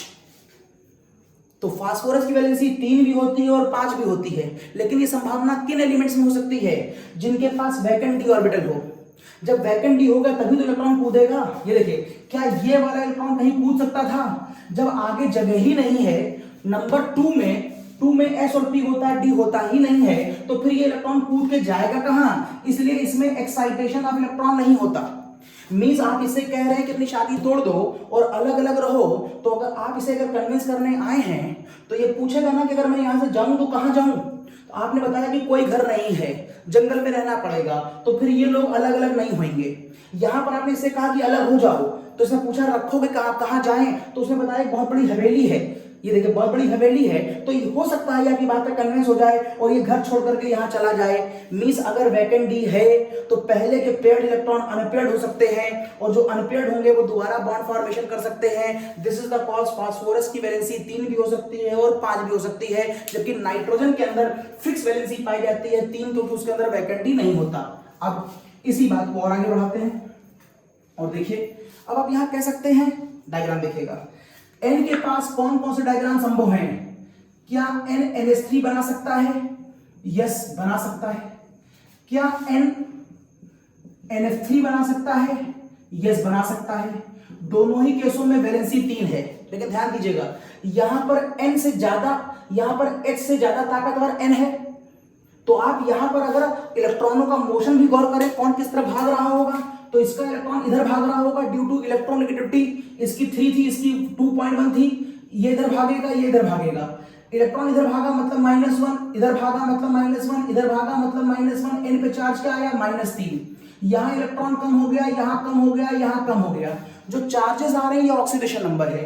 N की वैलेंसी 3 है, दैट इज नंबर ऑफ डंडे। आप हाँ नंबर ऑफ डंडे भी कह सकते हैं, अगर डायग्राम आपके सामने हो तो जितने वहां डंडे दिखाई दे रहे हैं यही उसकी वैलेंसी कहलाती है। तो N की वैलेंसी कितनी है? यहाँ पर N की वैलेंसी 3 है, लेकिन N का ऑक्सीडेशन नंबर क्या है? यहाँ पर -3 है। यहाँ देखिए N की वैलेंसी कितनी है? 3 है, लेकिन fluorine is more electronegative then nitrogen. आपको मैंने भी डायग्राम दिखाया था, फ्लोरीन की इलेक्ट्रोनेगेटिव 4 लिखी थी मैंने और N की मैंने 3 लिखी थी, मतलब now fluorine is greater than N। अब इलेक्ट्रॉन यूं भागेगा तो यहां पर ज्यादा, यहां पर कम, यहां पर ज्यादा, यहां पर कम हो जाएगा, यहां ज्यादा, यहां कम हो जाएगा। और देखिए इस समय N का ऑक्सीडेशन नंबर क्या आएगा? +3 आएगा। ये देखिए N की वैलेंसी दोनों ही केसों में 3 है। N की वैलेंसी में वेरिएबिलिटी नहीं होती क्योंकि उसमें वैकेंट ही नहीं होता, लेकिन ऑक्सीडेशन नंबर चार्ज पे डिपेंड करता है। ऑक्सीडेशन नंबर इस बात पे डिपेंड करता है कि किन दो लोगों के बीच में बॉन्ड है। ऑक्सीडेशन नंबर इस बात पे डिपेंड करता है कि इलेक्ट्रॉन किस तरफ से किस तरफ भाग रहा है और उसके अकॉर्डिंग आपको माइनस या +1 चार्ज दिखाना पड़ता है। तो ये दो कंपाउंड N में संभव हैं। ओके, क्या ऐसी ही कोई घटना हम फास्फोरस में दिखा सकते हैं? जरा देखिए, मैं ये रब कर रहा हूं और फास्फोरस के बारे में दिखाता हूं।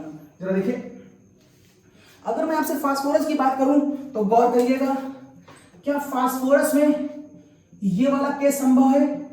यस, ये देखिए फास्फोरस के आउटर मोशन में 5 इलेक्ट्रॉन, ये पहले नॉर्मल केस था जहां पर 2 इलेक्ट्रॉन पहले से पेयर्ड थे, ये बॉन्डिंग नहीं करते, 3 अनपेयर्ड थे, ये 3 लोग बॉन्डिंग कर रहे होंगे। ओके, और फास्फोरस और H में अगर इलेक्ट्रॉन डिफरेंस देखा जाए तो इत्तेफाक से दोनों का लगभग 2.1 ही होता है, बट फास्फोरस साइज की वजह से थोड़ा सा इलेक्ट्रॉन को घसीट नहीं पाता है, साइज काफी बड़ा होता है, H का साइज छोटा होता है। तो कुल मिलाकर के phosphorus behave as a more electronegative than H।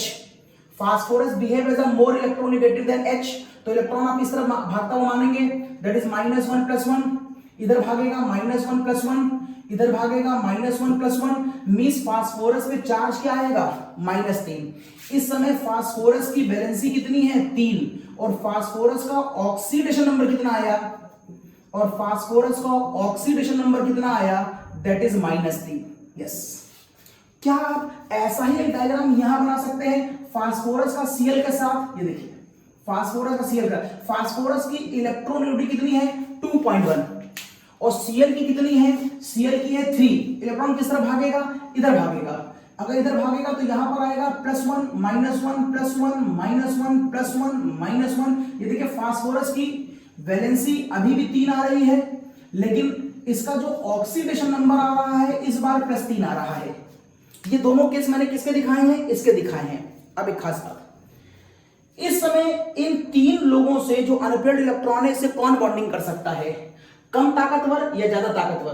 देखिए फास्फोरस की ताकत मैंने यहां पर कम मानी है, मैंने फास्फोरस की ताकत यहां कम मानी है, मैं फास्फोरस की इलेक्ट्रॉन 2 मान ले रहा हूं और इसकी मान ले रहा हूं 2.1। बहुत स्लाइट डिफरेंस होता है, 2 और 2.1। इलेक्ट्रॉन इस तरफ भागेगा तो -1 + 1, मतलब जब 3 अनपेयर्ड इलेक्ट्रॉन होते हैं तो इसके साथ बॉन्डिंग कम ताकत वाला भी कर सकता है और इसके साथ बॉन्डिंग ज्यादा ताकत वाला भी कर सकता है। मतलब अगर कहीं खुले पैसे पड़े हुए हैं तो उस पैसे को, सड़क पे पड़े हैं, आपके घर में खुले पड़े हैं, तो उस पैसे को बच्चा उठाएगा कि बहुत ताकतवर आदमी उठाएगा? अब ऑब्वियसली बात है, खुले पैसे पड़े हुए तो बच्चा भी उठा सकता है और बहुत ताकतवर भी उठा सकता है। यहां पर खुले पैसे को बच्चा उठा रहा है और यहां पर खुले पड़े पैसे को ताकतवर उठा रहा है, मींस ये कंपाउंड दोनों के साथ बॉन्डिंग कर सकता है। This is the cause phosphorus अपने से लेस इलेक्ट्रोनेगेटिव से बॉन्डिंग कर रहा है और फास्फोरस अपने से हाई से भी कर रहा है।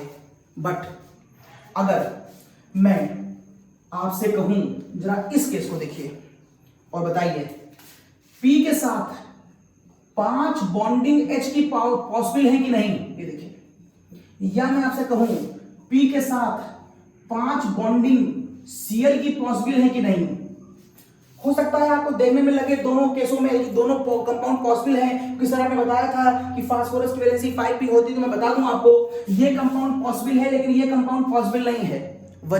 वजह ये है कि फास्फोरस के साथ ये इस स्थिति में जब उसके पास 3 अनपेयर्ड इलेक्ट्रॉन थे, मतलब उसके 3 रुपए खुले पड़े थे, तो बच्चा उठा लेगा।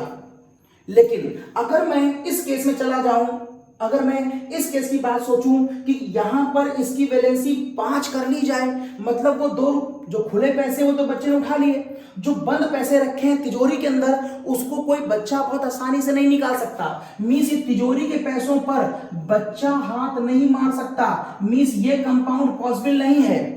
लेकिन इन तिजोरी के पैसे पर जो बहुत ताकतवर एलिमेंट है, जो गुंडा टाइप का है, वो तो इसको खींच सकता है ना। मींस इस इलेक्ट्रॉन को खींचने के लिए क्या चाहिए? बहुत ताकत चाहिए, और उस ताकत का नाम क्या है? इलेक्ट्रोनेगेटिविटी। मींस अगर आप H से कहें कि इस इलेक्ट्रॉन को छीन के ले आओ तो ये मना कर देगा कि हम नहीं छीन पाएंगे, लेकिन अगर आप Cl से कहें कि इसको छीन के ले आओ तो Cl इसको छीन लेगा क्योंकि Cl की इलेक्ट्रिसिटी से ज्यादा है। This is the cause Cl normal 3 bonding तो करता ही है क्योंकि 3 अनपेयर्ड हैं, लेकिन Cl की ताकत फ्लोरीन से ज्यादा, फास्फोरस से ज्यादा होने की वजह से वो इस इलेक्ट्रॉन को भी छीन लाएगा, जिससे यहाँ पर 2 अनपेयर्ड इलेक्ट्रॉन और इकट्ठा हो जाएंगे और वो भी Cl से बॉन्डिंग कर लेंगे। Means PCl5 is possible, PCl5 is possible, but PH5 is not possible. PCl5 हो सकता है लेकिन PH5 नहीं हो सकता, क्योंकि हाइड्रोजन के अंदर हाई इलेक्ट्रोनिगेटिव नेचर नहीं हो सकता, ये H इलेक्ट्रॉनों को प्रमोट नहीं कर सकता। ठीक वैसे क्वेश्चन आता है कि why PCl5 is possible but NCl5 is not possible. ये देखिए PCl5 पॉसिबल है क्योंकि Cl इसके इलेक्ट्रॉनों को उठा करके हवेली में डालेगा और अपनी वैलेंसी 5 कर लेगा, लेकिन N में ऐसा नहीं कर सकता, क्योंकि अगर ये केस N का होता तो N के पास, आप बताया था मैंने, N के पास वैकेंट डी नहीं होती, तो कोई कितना भी ताकतवर आ जाए, जब आगे रखने की जगह ही नहीं है तो आप कहां पर इस इलेक्ट्रॉन को ले जाकर रखोगे। तो उस केस में हम ये नहीं देखते कि ताकत बहुत ज्यादा है कि नहीं, मतलब एक्चुअल में हमें दो फैक्टर देखने होते हैं। आप कहेंगे वेरिएबिलिटी इन द वैलेंसी तभी संभव है जब दो पॉइंट लग रहे हों, एक खींचने वाला हाई इलेक्ट्रोनिगेटिव एलिमेंट हो जो खींच रहा है, और दूसरा खींच करके जहां ले जा रहा है वहां पर क्या हो, वैकेंट डी ऑर्बिटल हो। ये दोनों कंडीशनें जब लगेंगी तभी आप कहेंगे कि वहां वेरिएबल वैलेंसी है। अगर इन दोनों में से कोई एक कंडीशन भी मिस हो गई तो वहां पर वेरिएबल वैलेंसी नहीं होगी। जैसे कि इस कंपाउंड में NCl5 नहीं बना क्योंकि उसके पास वैकेंट डी नहीं है। ये है Cl हाई इलेक्ट्रोनिगेटिव है लेकिन वैकेंट डी नहीं, इसलिए कंपाउंड पॉसिबल नहीं है। और PH5 भी नहीं बना क्योंकि यहां पर अब वैकेंट डी तो है लेकिन हाई इलेक्ट्रोनिगेटिव एलिमेंट नहीं है H। इसका मतलब है इस बार ये काम नहीं कर रहा, ये कर रहा है। तो जब भी आप वेरिएबल वैलेंसी की बात करेंगे तो आपको एटम मालूम होना चाहिए, एटम में शेल होता है, शेल में सबशेल होता है, सबशेल में इलेक्ट्रॉन होता है, ये मालूम होना चाहिए। फिर आपको SPDF का, आपको वो सांप सीढ़ी वाला गेम मालूम होना चाहिए। जब तक मैं आपको टॉपिक नहीं पढ़ाता हूं तब तक आप फिलहाल क्रैंक कर लें। इलेक्ट्रॉन को लिखने के बाद आपको मालूम है शेल नंबर 1 में केवल एक सबशेल है, शेल नंबर 2 में 2 सबशेल है, शेल नंबर 3 में 3 सबशेल है। ये सब जानने के बाद आप देखें कि किस इलेक्ट्रॉन को हम मूव करा सकते हैं, किसको नहीं मूव करा सकते हैं। जिनको आप मूव करा सकते हैं उनमें वेरिएबल वैलेंसी होगी और जिनको मूव नहीं करा सकते उनमें वेरिएबल वैलेंसी नहीं होगी। N में आप मूव नहीं करा सकते, वहां वेरिएबल वैलेंसी नहीं है, और फास्फोरस में मूव करा सकते हैं, वहां पर वेरिएबल वैलेंसी है। और यहां पर एक नहीं दो फैक्टर लगाए हैं, एक तो घसीटने वाला कोई ताकतवर एलिमेंट हो और घसीट के जहां ले जाने वाली जगह है वहां पर वैकेंट डी ऑर्बिटल हो। ये दो बातें अगर होंगी तो वेरिएबल वैलेंसी उसमें होगी। तो ये वैलेंसी बता रहा था मैं आपको in the term of nitrogen, in the term of nitrogen.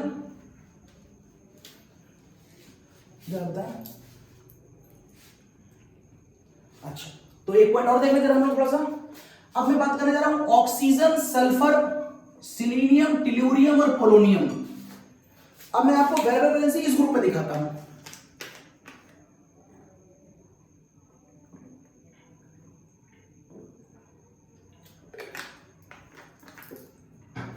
देखिए, इसका एटॉमिक नंबर 8, इसका एटॉमिक नंबर 16 लिखे देखिए। ये हो जाएगा 1s2, ये हो जाएगा 2s2, ये हो जाएगा 2p4। और आपको मालूम है कि 2 नंबर के घर में d नहीं होता, इसलिए आप यहां पर 2d0 लिखने की कोई आवश्यकता नहीं है, होता ही नहीं है। और 2 तो 4 और 4 8 इलेक्ट्रॉन हो गए।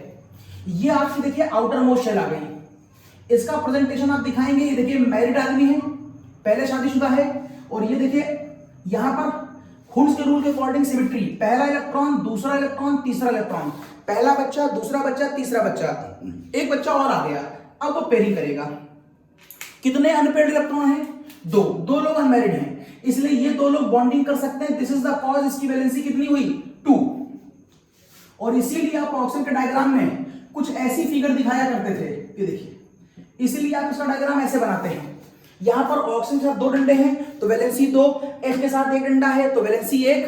यहां पर आउटर मोशन में 6 इलेक्ट्रॉन हैं, फिर भी वैलेंसी 2 है, क्योंकि आउट ऑफ 6 केवल 2 ही इलेक्ट्रॉन अनपेयर्ड हैं, केवल यही बॉन्डिंग करना चाहते हैं, ये तो पहले से ही बॉन्डेड हैं, इसीलिए आप कहते हैं कि O की वैलेंसी 2। अच्छा, यहां पर एक बात और देख लीजिए, वैसे मैं आगे बताऊंगा। आप कभी पानी के डायग्राम को ऐसे नहीं बना सकते, ये रॉन्ग प्रेजेंटेशन है। उसकी वजह होती है कि इलेक्ट्रॉनों के परिवार में, हमारी सोसाइटी में 2 तरह के लोग होते हैं, गुंडे और एक शरीफ। वैसे इलेक्ट्रॉन सोसाइटी में भी 2 तरह के लोग होते हैं। वो जो अकेले रहते हैं, जिनका संसार में कोई नहीं होता, ये किसी से बॉन्डिंग नहीं कर रहे हैं, अकेले हैं, इनको कहते हैं लोन पेयर। और जो किसी से संबंध बना लेते हैं, जो किसी से बॉन्डिंग कर लेते हैं, उन्हें हम कहते हैं बॉन्ड पेयर। जो बॉन्डिंग इलेक्ट्रॉन है वो बॉन्ड पेयर, जो अकेले रहते हैं उन्हें कहते हैं लोन, LONE, लोन, उन्हें कहते हैं लोन पेयर। ये लोन पेयर है। अब समझिएगा बात। जो लोन पेयर होता है, जो समाज में अकेले रहता है, हमारी सोसाइटी में, वो गुंडा कहलाता है। जिसके आगे पीछे कोई नहीं है वो गुंडा है। जो बॉन्डिंग में रहते हैं, जो किसी की सोसाइटी में रहते हैं, वो शरीफ लोग होते हैं। जो समाज में गुंडे होते हैं वही काम यहाँ पर भी है। देखिए सबसे ज्यादा समाज में झगड़ा कौन करता है? गुंडा गुंडे से झगड़ा करता है। मैक्सिमम झगड़ा किसका होता है? गुंडे का गुंडे से। उससे कम किसका होता है? गुंडे का शरीफ आदमी से। और सबसे कम झगड़ा किसका होता है? दो शरीफ लोगों का झगड़ा सबसे कम होता है। जो हमारी सोसाइटी में होता है वो यहाँ होता है। देखिए दो गुंडे झगड़ा बहुत करते हैं, इसलिए ये अगल बगल नहीं रह सकते। आप इसका डायग्राम यूं नहीं दिखा सकते। इसका मतलब है दो गुंडों को अगल बगल दिखा रहे हैं, इनमें फोर्स ऑफ रिपल्शन बहुत ज्यादा होगा, ये रिपेल करेंगे। इसलिए आप इनको एक दूसरे से अधिकतम दूरी पर दिखाइए। किन्हीं भी दो लोगों के बीच की मैक्सिमम दूरी कितनी होती है? 180 डिग्री। इसीलिए मैंने लोन पेयर को आमने सामने दिखाया है। लेकिन ये जो शरीफ आदमी थे ये पहले ऐसे रहने की कोशिश कर रहे थे, लेकिन जब आप गुंडों को यहां ले आएंगे तो ये गुंडे एक दूसरे झगड़ा तो करने के लिए आमने सामने जाते ही हैं, लेकिन उसकी वजह से ये जो शरीफ आदमी हैं ये भी इनसे दूरी बनाने की कोशिश करते हैं, क्योंकि कोई शरीफ आदमी गुंडे के साथ रहना नहीं चाहता। तो इन गुंडों की वजह से शरीफ आदमी दब जाता है, इसकी वजह से ये दब जाता है। और ये तो शरीफ आदमी और भी पास आ सकते हैं, क्योंकि शरीफ आदमी को पास रहने में कोई दिक्कत नहीं होगी। ये देखिए इनके बीच का एंगल बहुत छोटा होता है, उसकी वजह है कि यहाँ पर दो गुंडे रहते हैं। तो पानी का डायग्राम आप हमेशा बेंट शेप बनाएंगे, आप इसका डायग्राम स्ट्रेट नहीं बना सकते। इसकी बात मैं डिटेल में आपसे केमिकल बॉन्डिंग में करूंगा। यहाँ बात आई तो मैंने बता दिया आपको। चलिए अच्छा आगे चलते हैं। अब क्या ऑक्सीजन में वेरिएबल वैलेंसी है? नहीं हो सकती, क्योंकि ऑक्सीजन में वैकेंट डी ऑर्बिटल नहीं होती, इसलिए वेरिएबल वैलेंसी ऑक्सीजन में नहीं हो सकती। तो क्या सल्फर में हो सकती है? चेक कर लेते हैं। इसको मैं लिखता हूं 1s2 2s2 2p6 3s2 3p4। देखिए 16 हो गया। और इसके बाद क्या आएगा? 3d0। यस डी दिख गया। अगर डी दिख गया तो इसमें वेरिएबल वैलेंसी हो सकती है। चेक कर लें। पहला डायग्राम आपका ये बनेगा। अगर ये आपका पहला डायग्राम हुआ तो इस समय बताइए इसकी वैलेंसी कितनी है? जितने लोग अनमैरिड होंगे वही उसकी वैलेंसी है, तो इसकी नॉर्मल वैलेंसी 2 हुई। लेकिन अगर इसे कोई खींच के ले जाए, खींच के ले जाने वाला एलिमेंट कौन होगा? कोई ना कोई हाई इलेक्ट्रोनेगेटिव होगा। इस घटना का नाम एक्साइटेशन ऑफ इलेक्ट्रॉन होगा, जिसके बाद इसका डायग्राम कैसा दिखाई देगा? अब आपको ये डायग्राम कुछ ऐसा दिखाई देगा। अब कितने अनपेयर्ड है यहाँ पर? 4। तो इसकी वैलेंसी कितनी हो जाएगी? 4।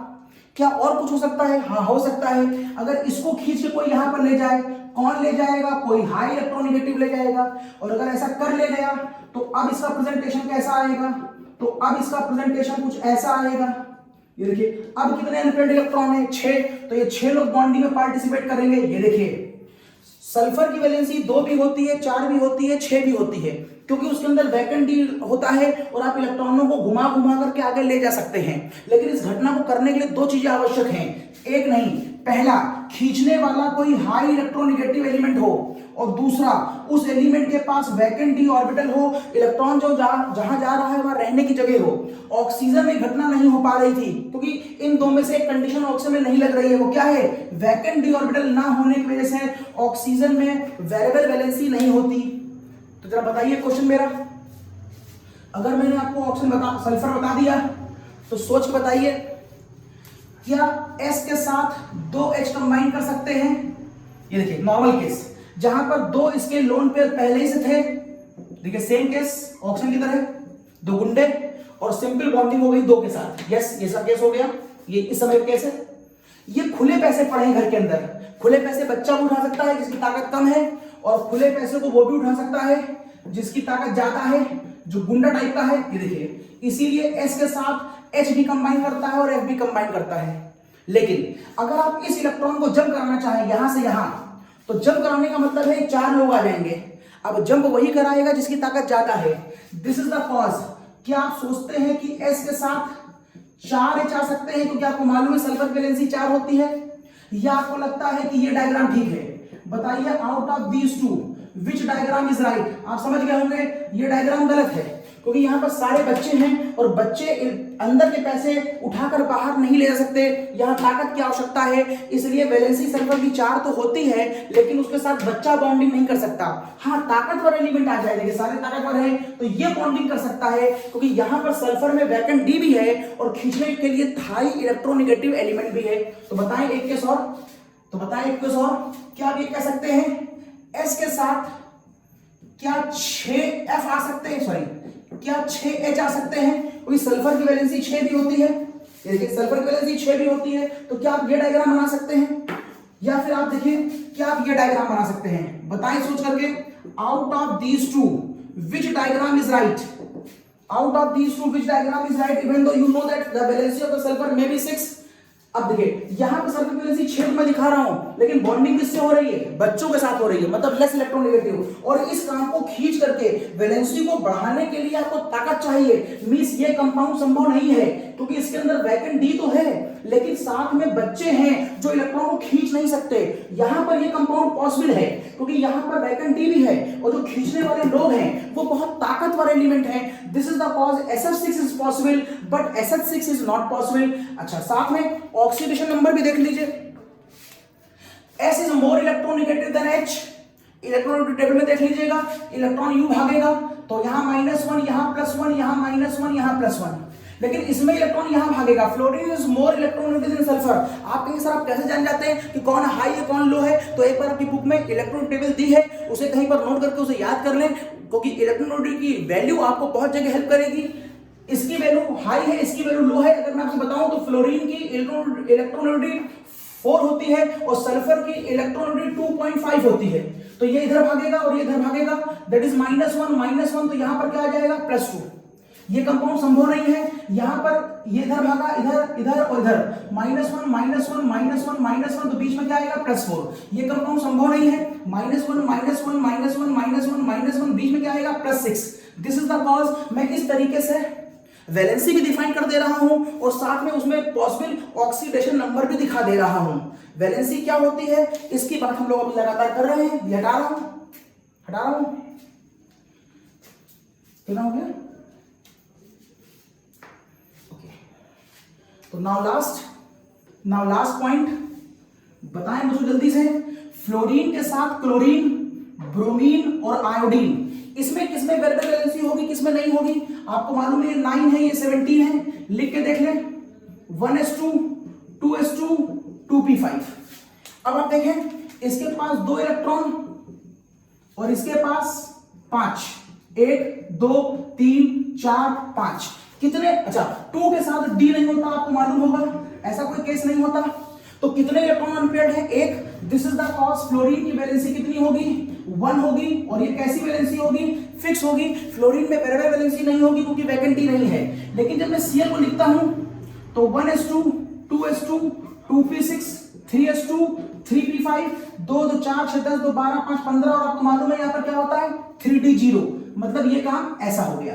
अब इसके पास आप खोल के देखिए, इसके पास 2 इलेक्ट्रॉन, यहां खोलिए 1 2 3 4 5, और यहां खोल के देखिए खाली पड़ा है। नॉर्मल एक अनपेयर्ड इलेक्ट्रॉन है तो वैलेंसी कितनी हुई, 1। अब अगर कोई खींच कर इसके इलेक्ट्रॉन को यहां पर ले जाए, खींचने वाला कौन होगा, कोई हाई इलेक्ट्रोनेगेटिव होगा और साथ में वैकेंट डी पड़ी हुई है। तो अगली बार आपको ये केस कैसा दिखाई देगा, नेक्स्ट टाइम आपको ये केस कुछ यूं दिखाई देगा, और इसमें कितने अनपेयर्ड इलेक्ट्रॉन आ गए हैं, 3, तो वैलेंसी 3 हो गई।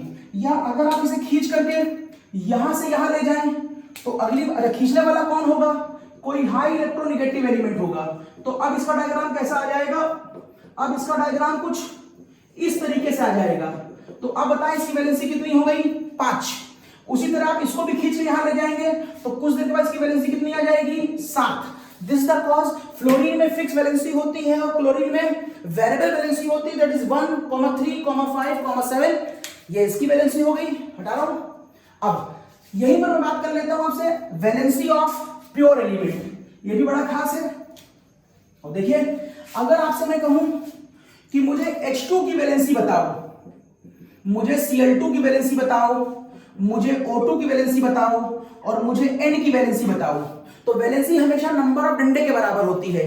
कितने डंडे दिख रहे हैं आपको, 1 नहीं, 1 तब दिखेगा जब खाली H की बात करेंगे। H किस में 1 डंडा है, पूरे मॉलिक्यूल में इसके साथ एक और इसके साथ एक, इसका मतलब H2 की वैलेंसी 2 होगी, मतलब आप इसका X जो है वो 2 मानेंगे, एक डंडा इसका एक डंडा इसका, तो यहां पर Cl2 की वैलेंसी 2 होगी, जबकि केवल Cl की बात करते तो वैलेंसी 1 होती, इसलिए इसका जो X होगा वो 2 होगा। यहां 2 इसके लिए 2 इसके लिए, तो इस पूरे कंपाउंड की वैलेंसी 4 होगी। अगर मैं केवल O की बात करता तो केवल O की वैलेंसी 2 होती है, O में 2 डंडे लेकिन O2 में 4 डंडे, तो इसके लिए X की वैल्यू 4 होगी।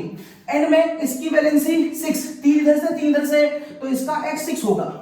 इक्विवेलेंट वेट किसके, मैं पढ़ा क्या था, इक्विवेलेंट वेट बराबर molecular weight upon X. X का मतलब यहाँ पर वैलेंसी था, वैलेंसी मैंने पीछे डिटेल बताई। इन कंपाउंडों की वैलेंसी चेक करिए, अगर मुझे इसका इक्विवेलेंट वेट निकालना हो तो इसका मॉलिक्यूलर वेट होगा 2, डिवाइड कर देंगे 2 से, इसका इक्विवेलेंट वेट आएगा 1, यहां पर निकालेंगे तो ये हो जाएगा 71 इस पूरे का, और डिवाइड कर देंगे आप 2 से तो इसका इक्विवेलेंट वेट आएगा 35.5। इस पूरे का मॉलिक्यूलर वेट होता है 32, डिवाइड कर देंगे 4 से तो वैल्यू आएगी 8। इस पूरे का होता है इक्विवेलेंट वेट 28, और डिवाइड कर देंगे 6 से, जो वैल्यू आए वो यहां लिख दीजिएगा। इसका मतलब है कि आपने इक्विवेलेंट वेट निकालना वैलेंसी के टर्म में सीखा, सारे एलिमेंट्स के लिए। वैलेंसी का मतलब, ऑक्सीडेशन नंबर का मतलब, इलेक्ट्रॉनिक कॉन्फ़िगरेशन का मतलब, और इन एलिमेंट्स की भी वैलेंसी आपने सीख ली कि कैसे निकाल सकते हैं। बता रहा हूं, अगर कोई ऐसे केस आपके सामने आ जाए जो आपको पहचान नहीं आ रहे हो कि वो एसिड है कि बेस है, लाइक आपसे मैं पूछूं बताओ CO2, बताओ SO2, बताओ SO3, बताओ अमोनिया, बताओ Na2O, अगर इन सबका इक्विवेलेंट वेट निकालना हो तो बताओ इनका X कैसे निकालें। तो देखिए इनके बारे में आप थोड़ा सा कंफ्यूज हो जाएंगे कि इनका X कैसे निकालें। जिनके बारे में कुछ समझ में ना आए कि वो एसिड है कि बेस है कि सॉल्ट है कि एलिमेंट है, जब आप बहुत कंफ्यूज हो तो सबसे दोस्ती कर लीजिए, और किसी से दोस्ती करने का मतलब है खिलाइए पिलाइए।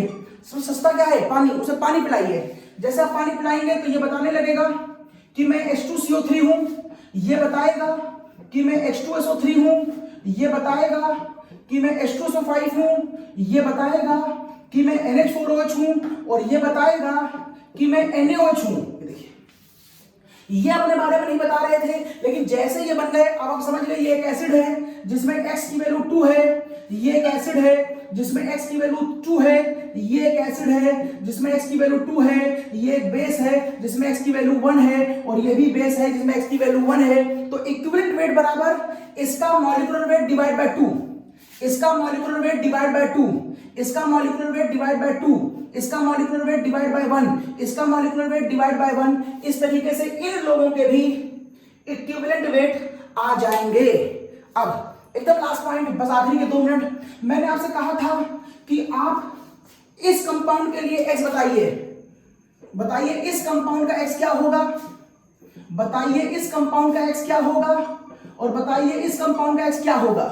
हम आपसे कहा करते थे तीनों एसिड हैं, जनरली X की वैल्यू नंबर ऑफ H पे साइन होती है, इसका 3, लेकिन बुक में इसका 3 नहीं लिखा है, 2 है, और इसका 3 नहीं लिखा है, 1 है। इसका आंसर हम लोग पहले समझ नहीं पाए थे, हमने कहा था नेक्स्ट लेक्चर में इसका आंसर आएगा, वैलेंसी पढ़ने के बाद इसका आंसर आ जाएगा, लेकिन अभी भी तब आएगा जब आप इसका इलेक्ट्रॉनिक डॉट स्ट्रक्चर बनाना सीख लें।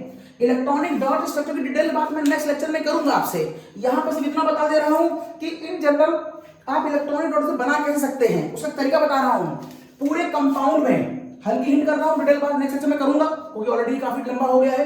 किसी भी कंपाउंड में सेंटर एलिमेंट ढूंढ लीजिए, सेंटर वो होता है जो संख्या में कम होता है, दैट इज फास्फोरस एक बार है, और फिर अंदर से बाहर वैलेंसी के घटते हुए क्रम में अरेंज कर दीजिए, दैट इज बाद में O और उसके बाद H। ये देखिए सबसे ज्यादा वैलेंसी किसकी होती है, फास्फोरस की 5, O की वैलेंसी कितनी होती है 2, H की वैलेंसी कितनी होती है 8। नंबर ऑफ वैलेंसी बराबर नंबर ऑफ डंडों का लॉजिक, नंबर ऑफ वैलेंसी बराबर नंबर ऑफ डंडे। ये डायग्राम H3PO4 का आएगा। जरा यहां देखिए सेंटर कौन है P, अंदर से बाहर वैलेंसी का घटता हुआ क्रम, ये देखिए 3 O थे लगा दिए, H यहां पर H 3 है, कहां लगाएंगे एक बात ध्यान रखिएगा, यहां पर H3PO4 के बाद यहां पर एक बात ध्यान रखिएगा, एक H यहां आएगा, एक H यहां आएगा, और एक H O के साथ जाए, तो यहां पर समझिएगा ये जो आप बॉन्ड देख रहे हैं P वाली, ये इसकी फैमिली की आइडेंटिफिकेशन होती है। आप इस बॉन्ड का खिलवाड़ नहीं कर सकते, मतलब ये तो आपको लगानी ही लगानी है। ये अगर आपने पहले लगा ही दी तो फिर फास्फोरस के साथ सॉरी O के साथ अब आप H नहीं लगा सकते क्योंकि उसकी वैलेंसी पूरी हो गई, तो लिहाजा अब आपको H यहां लगाना पड़ेगा। नंबर ऑफ वैलेंसी बराबर नंबर ऑफ डंडे। यहां देखिए लास्ट पॉइंट, अगर मैं यहां बना दूं इसको, तो इसका सेंट्रल एलिमेंट कौन होगा? फास्फोरस। अंदर से बाहर वैलेंसी का घटता हुआ क्रम H3PO3, सॉरी ये H3PO2 है, ये H3PO2, तो यहां पर ये फिगर आएगी। और आपसे मैंने कहा ये इसकी फैमिली की आइडेंटिफिकेशन है। इन तीनों केसों में ये बॉन्ड तो बनानी ही है आपको, मींस ये तो बन ही गई। अब बचा हुआ H एक इधर आएगा और एक इधर आएगा और एक H इधर आएगा। नंबर ऑफ वैलेंसी बराबर नंबर ऑफ डंडे। इसका नाम फास्फोरिक एसिड है, इसका नाम फास्फोरस एसिड है, इसका नाम हाइपोफास्फोरस एसिड है। इसके ये नाम कैसे पड़े इसको भी मैं नेक्स्ट लेक्चर में लूंगा, जिसका नाम है नॉमेनक्लेचर ऑफ ऑक्सी एसिड। लेकिन फिलहाल आप यहां देखिए, इसके पास 3 H हैं जो तीनों के तीनों O से बाइंड अप हैं। O एक हाई इलेक्ट्रोनेगेटिव एलिमेंट है। ऐसे H को हम एक्टिव H कहते हैं, ऐसे H को हम एसिडिक H कहते हैं। ये तीनों H यहां से निकल जाएंगे, इसलिए यहां पर X की वैल्यू 3 आएगी।